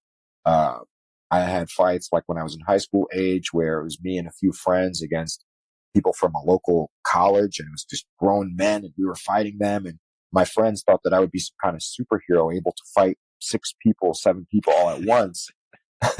So they didn't jump in until I really had my hands full. And then they, helped me out. It was a huge fight. It spilled over to a major street near the high school I went to. The street was very wild. And after that, I was like, okay, I really have to limit how much this happens, because there was cars driving by us. People were going to the hospital. Like, it was something out of a movie. I didn't think street fights were really like that, but this one was. It was absolutely ridiculous. And the sad part is I didn't even have an issue with the people I was fighting. I was recruited to help fight.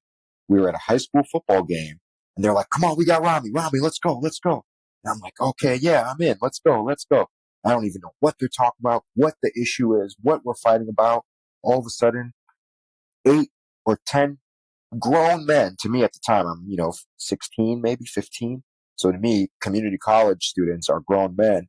They jump out of the back of a pickup truck like it's a movie and start running at us. And I'm like, oh my God, this is actually terrifying. This is not like sparring in my academy. This is terrifying.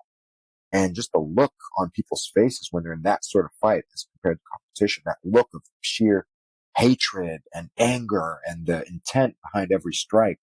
It's not enjoyable like sparring is enjoyable. It's not a technical game and a back and forth. I'm trying to hurt you as quickly as I can. And just that intensity is just too much for me. I'm not a confrontational person. I don't like arguing or even verbal fights. So for me, this was really outside of my personality, especially when these people, I don't know them. And I realized I was just being used by my friend group because they knew that I'd be a useful person in this fight. And to this day, I can't tell you what it was about. And I went home. I was, bruised up, and, I had my necklace taken from me during the fight. It was just a disaster. And I realized that, okay, this isn't something you play around with. I saw how quickly this stupid school fight could become deadly. Because again, cars were driving past, people were on the street, people were kicking each other's head while they were on the ground. Like, I'd never seen anything like this. I always tell my students, talk yourself out of a fight, try to use your words, try to, calm them down. If somebody calls me a name, I'm not going to fight them. I only want to fight if I'm physically in danger. I didn't intend on fighting. I didn't pursue a fight. I didn't pick a fight. It just kind of happened, I guess. And it was overwhelming. And I didn't enjoy that experience of just hurting somebody. It's different than fighting in the ring. Oh, really? Yeah.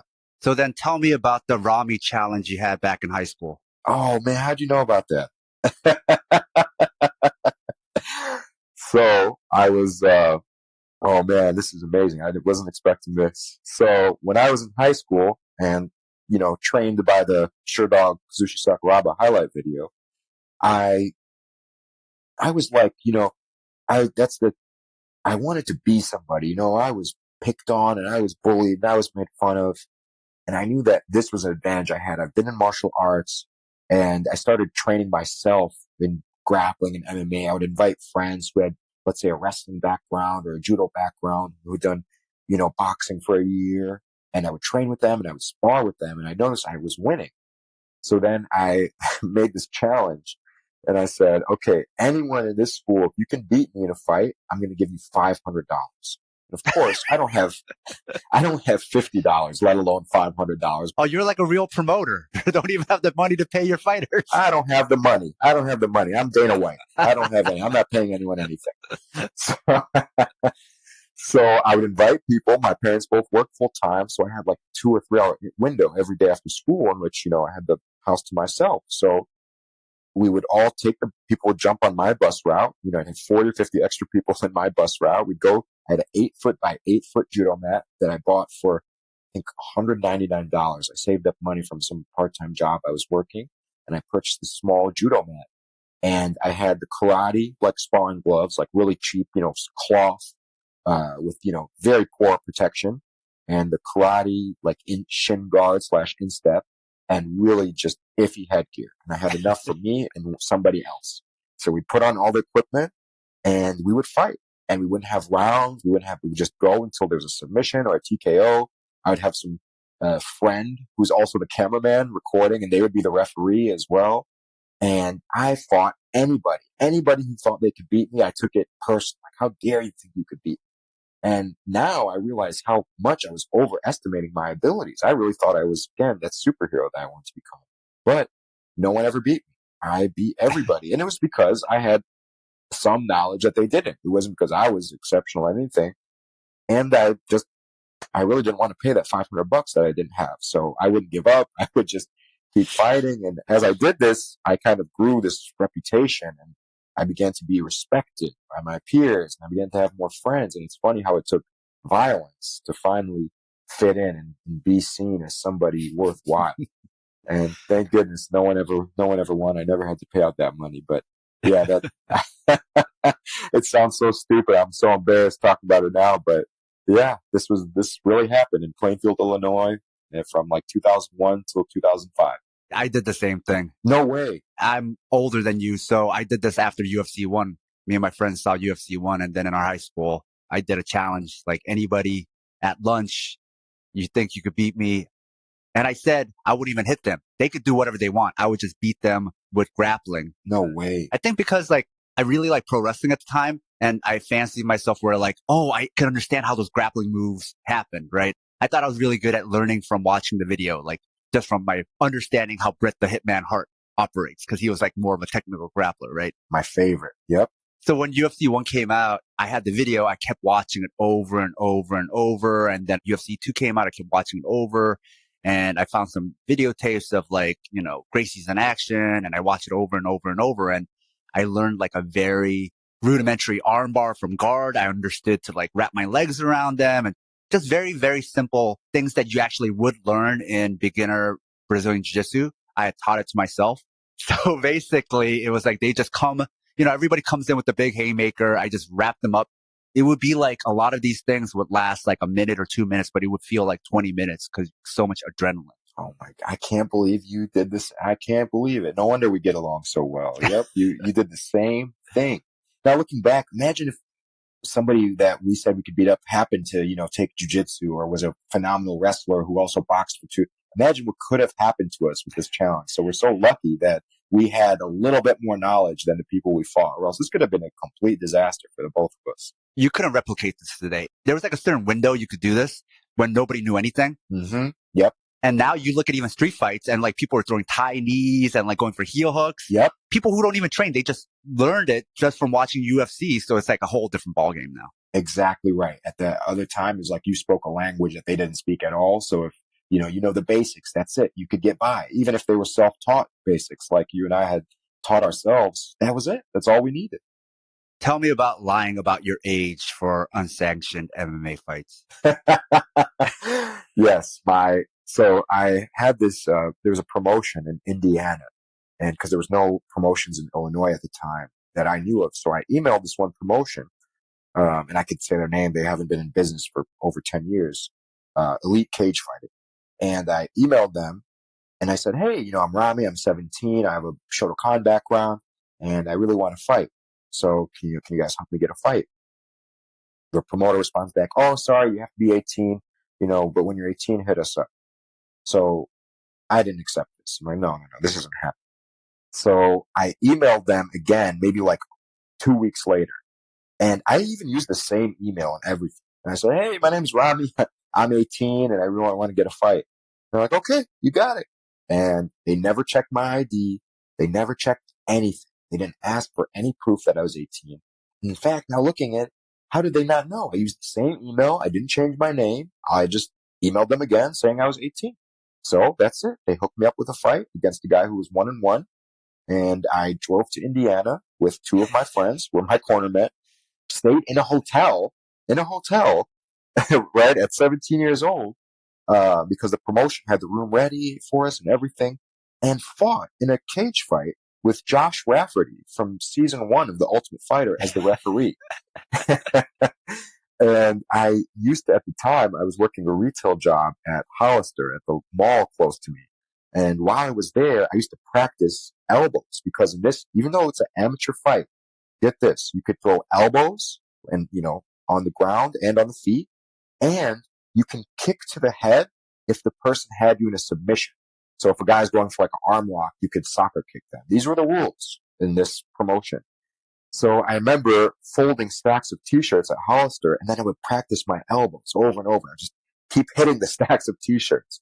But in that fight, in the second round, I got mount position and I started throwing elbows just like I practiced against the t-shirts. Muscle memory is muscle memory. And I won via TKO from elbow strikes from mount. And that was it. My life changed after that. My parents had no idea. They didn't know what was going on. It was just, again, I had to fight. It was something I felt that like, I have to do this. It's not I want to. I have to do this. I have to participate in this. This is where our paths diverge because we both did the challenge stuff in high school. I had my own unsanctioned MMA bouts. This was probably a decade before you. So it was like really early on where most of the fights were unsanctioned, right? I see.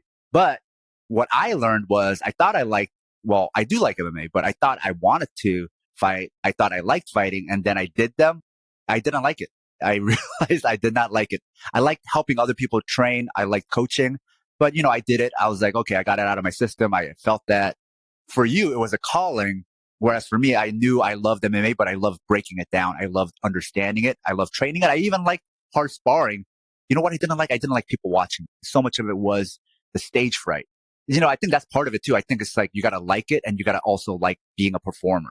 Right, right. Yes, absolutely. Because we both know a lot of gym killers who we've seen tap out, high level fighters, but then, they might have a record of 0-2, or they don't want to fight at all. They won't even make their amateur debut, even though they routinely beat high level pros in the gym. We see it all the time. There's always the guy, like, you want to brag. You're telling all your friends, dude, we have this guy at the gym. He's going to be the next UFC champion, because his potential in the gym, right? They could be a UFC champion because you see who they're beating. But then when they actually get their first big fight, maybe in the UFC or somewhere else, they're just not the same person. You could see the look on their face is not the same. The lights, the announcer, the audience, hearing everybody. And then you could just tell they're not even hearing their coaches anymore. And then that's the last time you ever see them fight. There's so many of those stories. So true. Every gym, I think, has the gym killer. And people say, man, if only you knew how good this person was. But that's it, and then there's someone like Clay Guida, who I've trained with and seen train so many times. And you see him in the gym and you're like, oh, okay, this guy's like you'd expect that he's an average at best fighter, because you see people beat him on the feet, tap him out on the ground, and out wrestle him. But then he fights in the UFC and just brings an intensity and a pace and a toughness that, it's not something you're going to see in the gym as much, because you're not going 100%. It's not a fight for survival, so to speak. Like you're just training. So some people shine in that training environment and then crumble when it's time to compete. And that's okay. That doesn't mean they're any less of a martial art. That just means, they're meant for this. Maybe you're going to be, the training partner is the most important person in the gym, right? The coach is the most important part. Fighters are going to come and go, but you can teach until you're 90 years old. I mean, you could pass on information to people generation after generation. Fighting, you have a very short window. So for me, fighting is just a part of the martial arts journey. It's not the end all be all. And I don't like when people look at it that way, like people who fight are, necessarily, I don't know. I do respect it. I respect people who compete a lot, but some people they're not meant to fight. They just don't have it in them, or they don't want to. And, more power to them. The most famous California example I know of is Dave Terrell, where he was supposed to be the best guy out of Cesar Gracie's camp, better than Nick Diaz, Jake Shields, all of those guys. Right. He had panic attacks before he fought, and he just couldn't fight anymore. And so that's why he just disappeared very early in his career. Wow. He was so talented too. So to your point, right? Some people, it's just, they have the ability, but something about doing it in front of people, that performing, they just can't do it. It's not just that they don't like it. They just can't do it. Yeah. No, you're right. It's exactly right. I mean, if you're having panic attacks before every fight, I mean, I get nervous. I get very nervous. I doubt myself. But I've never had a full blown panic attack. If I had a panic attack every time I competed, I would stop competing, because this isn't good for my mental health. I'm not, especially if it didn't get better after time, right? If it happens 20 times, Yeah. well, okay, maybe this isn't for me. Yeah, panic attacks aren't good for you.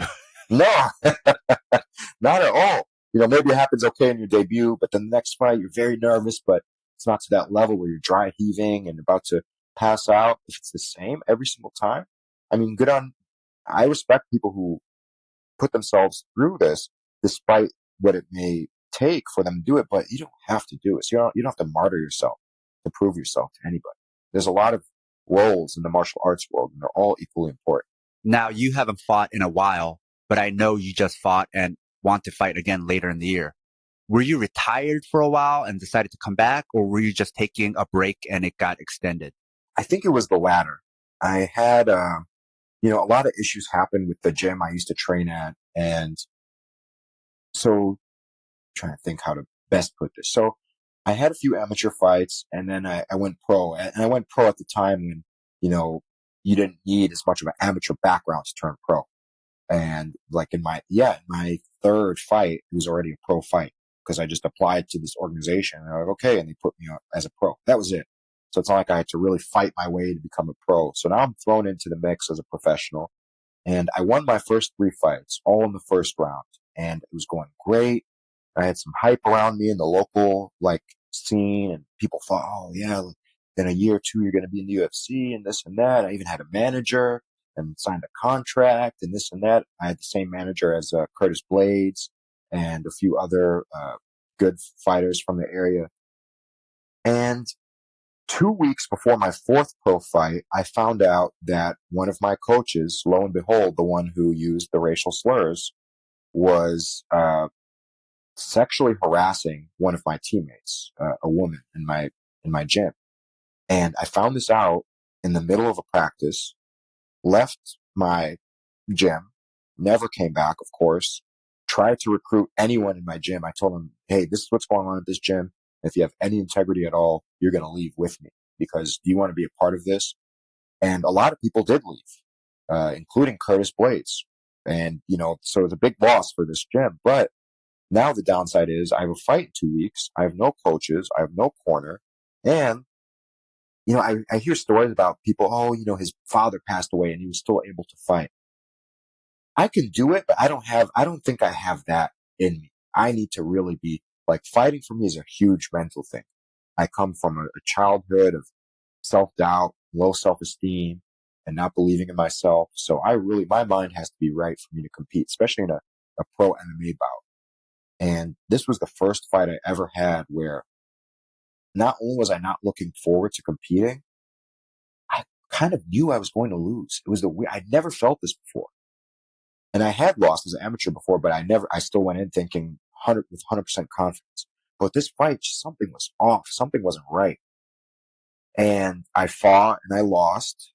And just my impression of the sport had soured so much. I have a coach, in a team who I'd been with for years, who I find out to me are complete scumbags. It kind of ruined my love for the sport.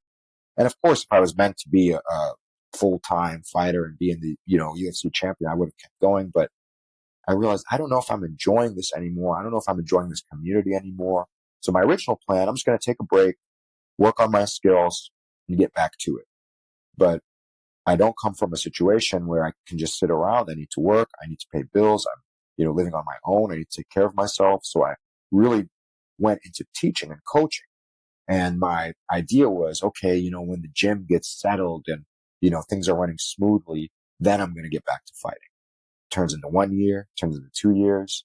And I'm realizing the gym is never going to magically be in this smooth situation where I don't run it like a Gracie Baja school. I mean, I'm very hands-on, with everything. I'm involved with the billing, the accounting, talking to people, answering questions, teaching the overwhelming majority of the classes, going with people to competitions, to workshops. I'm there. I'm really there for my students.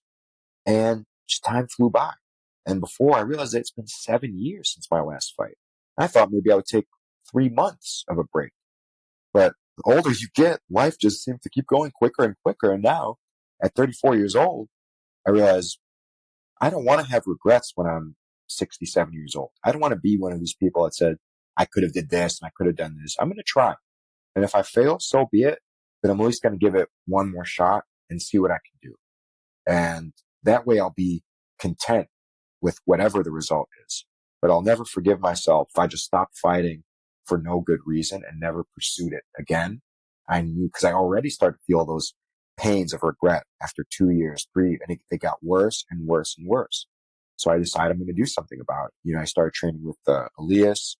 I recently, this year or maybe late last year, joined the pro practices at VFS with very high level fighters, and the skill level has jumped since I was actively competing. Now, amateur fighters are just as good or if not better than the pros from when this is 2014, 2015, not 20 years ago. I'm talking about 8 years ago. The skill level is phenomenal.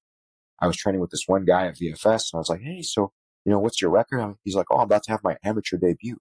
This guy is a machine, phenomenal wrestler, good striking, good conditioning, great athlete. I'm thinking, who is going to compete with this person in his first fight?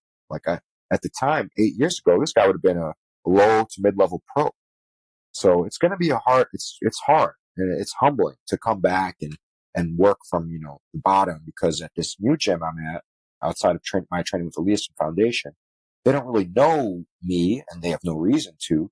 So I'm treated based on my merit and what they see as my skill level. So if I'm not doing good, they'll be, okay, go train with the amateurs in this room. We need space for the pros.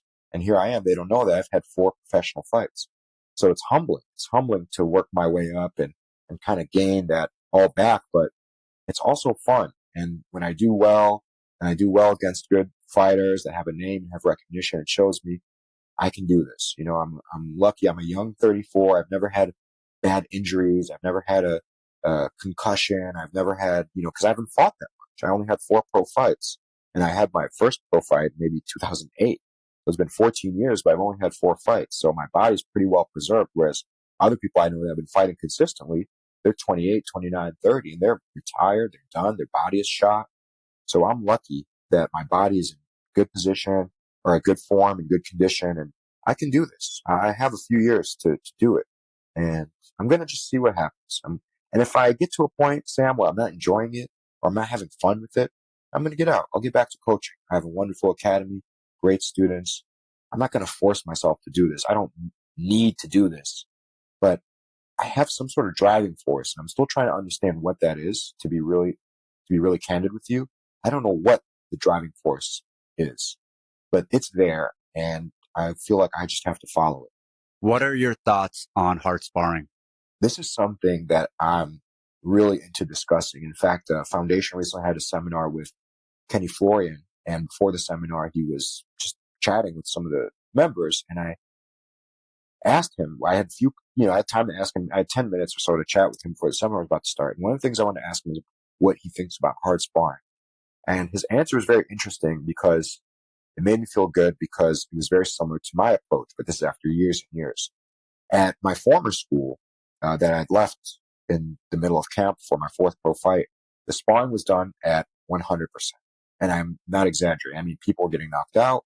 It was normal. People would get knocked out, every week. And if you were knocked out, it was like, oh, well, yeah, you should have had your hand up. You should have done this.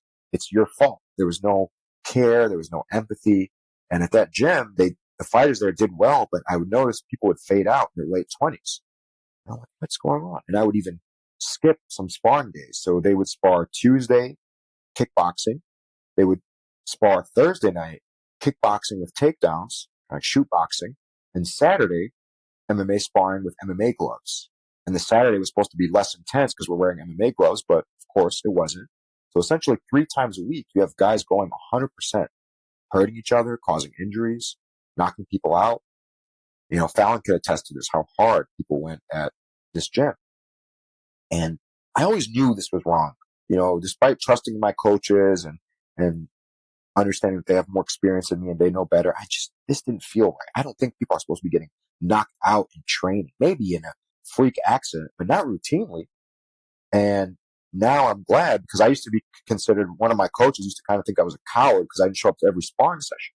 It's not that I was afraid of sparring. I enjoyed sparring, but I'm like, this can't be good for me to get bashed in the head 3 times a week for years. I don't think this is a good way. Not only is it not good for me, I don't think this is the best way to train, because I noticed my skills weren't improving. I wasn't trying new things in sparring. I wasn't opening up. I was doing whatever I was best at just to survive. And now that I train in healthier environments, my skills have progressed so much, where I realized I wasted a good 6-7 years training at this toxic academy because they had a good stable of professional fighters. I thought that meant that they knew what they were doing, but apparently not. So what I think, Sam, very long answer to your question. I think that when you compete, the number one thing that is shocking to me is the speed and the intensity of the fight. Because when you get hit in a fight, you don't really feel it. The adrenaline takes care of that. You could tell, okay, this was a hard punch. This one was a soft, or not soft punch, but this one's going to do damage, or I can't take shots like this. But there's not the actual physical sensation of pain. It's more like it's a heavy shot. But what really gets to me, or what was different for me from sparring and fighting, is the speed. People are going at 100% speed and moving quick in the sense of urgency. It created a different type of timing. So my philosophy is high speed, but lower power, because we're not going to condition each other's brains to receive and take blows, right? That's asinine to think this way. But we could train at fight speed. I have good control, and I teach my students to have great control. You could go a little harder to the legs and to the body, but to the head, we're not going to try to hurt each other. And that's Kenny Florian and other fighters I had spoken to. They kind of agreed with this method, and they brought that up on their own without me sharing my philosophy. Of course, I'm not there to share my philosophy with someone with more experience. I want to hear what they have to say. But I felt good seeing this trend of less hard sparring and more technical training, more drilling. If you see a professional basketball team, their practice is not them just playing games all day. They have specific drills that they do, right? And this is the highest level of sports with millions and millions of dollars being paid and, billions of dollars at stake. And look at how they train with all the research and science behind them. They don't just play their sport all day. They have specific technical things they do, and then they'll do scrimmages. And I think MMA should follow suit. We should have a lot of technical drilling, high intensity drilling. You start with low resistance, you go all the way up to 100% resistance, and we should have smart, controlled sparring. And when you see somebody's getting hurt or is taking too much punishment, you force them to take time off, you lower the intensity, you put them with different partners. And that's, I think, the problem with a lot of these mega gyms with 50 or 60 pro fighters is the coaches can't really keep an eye on what's going on. And they don't want to hinder the progression of like their star fighters. So they'll let their star fighters and athletes kind of get away with being, assholes during training. And they won't tell them, hey, you need to bring it down a little bit. Your training partner is just getting clobbered here. They're not gaining anything. And also, you're not improving. What are you getting out of just beating the hell out of somebody for 5 minutes? Make them into a challenging sparring partner. So I tell my students, if you're sparring with somebody and you're just on a different level, pick something. Work just your slips. Can you slip all of their punches? Work your weakest. What's your weakest technique? Okay, it's your right hook to the body. See if you could land 4 right hooks to the body this round. How can you set them up? Look at it as a way to get better rather than I need to compete with this person and prove that I'm better than them. Let's say you're teaching a self-defense workshop for activists to defend themselves during a protest, but you'll only see them once. And this is the only thing they'll ever take. It's meant to be just a one-off, a one-time workshop. And you only have a few hours with them because that's the hard part about teaching anything like this. It's not that you don't know enough stuff. It's about what to show when you don't know if you'll ever see them again. And you don't know whether they'll ever practice this stuff again. Because slipping is better than blocking a punch because even when you block, you still take damage. But slipping takes way more practice than blocking, right? So what ends up being the essentials for a workshop like this where they'll walk away with something? That's such a great question. And I think that is my issue with self-defense, workshops and seminars, which, as you know, I lead some of them. I've done them at different universities. I've done them for different marginalized groups. I've done them for, queer groups, for student groups, for sororities. I've done them and I think about this a lot because I notice a lot of self-defense instructors are dishonest and they create this delusion that, after you train with me for an hour, you could defend yourself against anyone. And that's frustrating because delusion is not a good thing when it comes to self-defense. You don't want to overestimate your abilities and let that end up being your downfall. And so I tell them right from the beginning, the first thing I'll share in the seminar is that training one time is not going to guarantee that you are safe when somebody attacks you. And what my goal is for not you to memorize a series of elaborate techniques. If you are just going to practice this one time and you're not going to follow through and, pursue more training, then I'm going to try to teach you a few concepts that you could understand. Concepts over techniques, right? So if you have one day with someone, I say, hey, if you ever get into a fight, tuck your chin until it's touching your chest. Keep your elbows in. If I teach them concepts, they can remember that. Elbows in, chin down. But if I teach them, okay, jab, cross, pivot, low kick, grab the clinch, throw knee, they're not going to, how do I grab? Where do I? It's too much. Even that rudimentary armbar that we taught ourselves, right? How many weeks did it take us? Absolutely. And we were obsessed with pro wrestling and martial arts and training. So of course we were obsessed. These are obsessed people. Exactly right. If I'm training someone at a workshop, they might even resent martial arts and fighting, but they're here because, okay, maybe this will be helpful for me, right? But they're not obsessed with it. They don't have a passion for it. And so I have to teach from that standpoint. So I try to teach concepts, start simple. Okay. Wrist escapes. If somebody grabs your wrist, turn towards the weakest part of their grip and you could exit. You could remove this way and it might be a struggle, but I show concepts and I make them practice over and over. And then I'll say, okay, are you comfortable with practicing with me? So if I grab your wrist, I want to see that you could get out. I'll grab their wrist as hard as I can and make them work their way out. So one, it shows them that it's important this isn't a magic trick. This isn't something that can just be done instantly. And that two, you can do it. If I'm pretty strong and athletic, and if I can grab you and you're smaller than me and not as strong and not as athletic and you can get away, that should give you some confidence. But I always struggle with this balance of, I don't want anyone to leave this delusion. So I teach concepts, very basic stuff, technical stand up. Okay, you're on the ground. Here's how you can stand up, and this is why that it's safer to stand up this way than to stand up with your head closer to their, weapons, which are their hand, their feet, their knees. If somebody tries to pin you against the wall, here's some concepts to remember. Somebody grabs you from behind and has like you in a lock around your waist.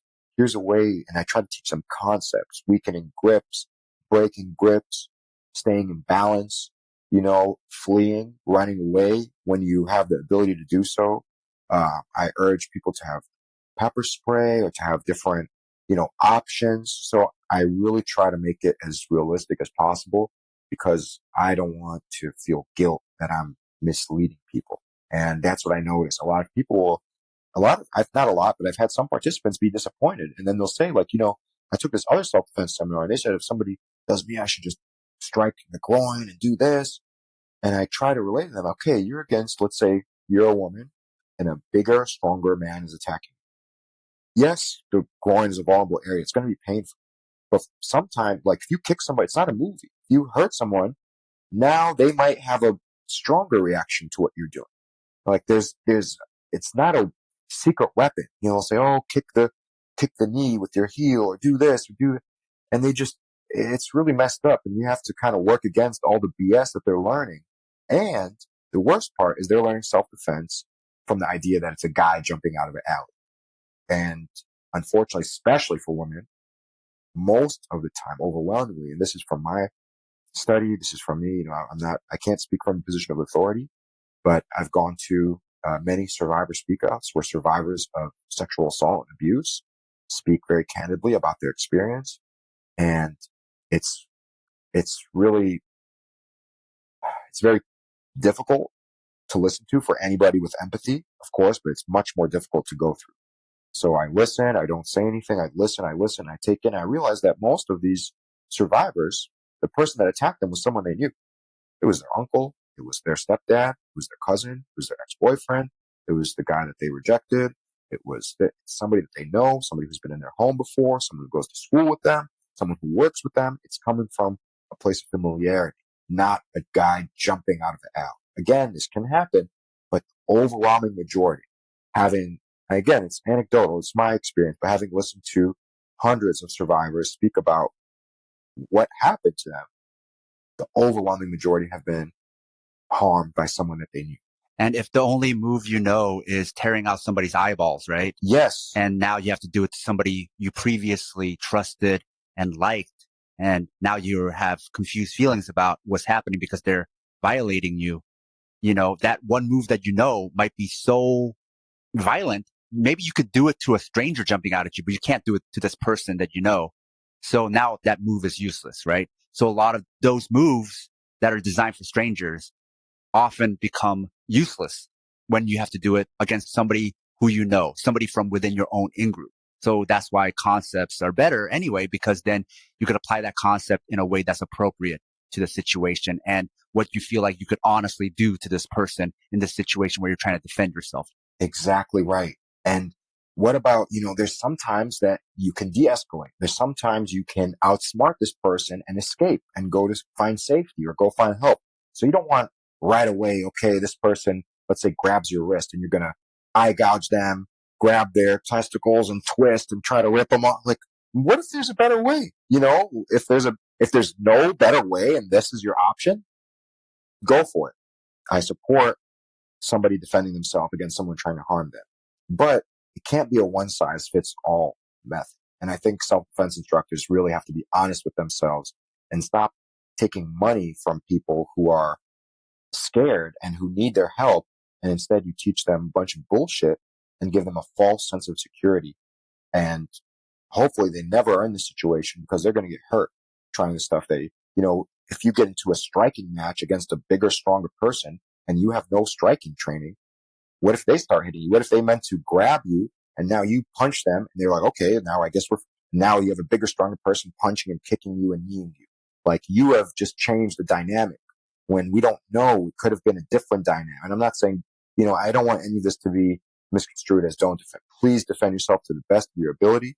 But we can't, as martial artists and instructors, we can't teach a one-size-fits-all way of self-defense. And we can't teach people that, hey, this will work no matter what.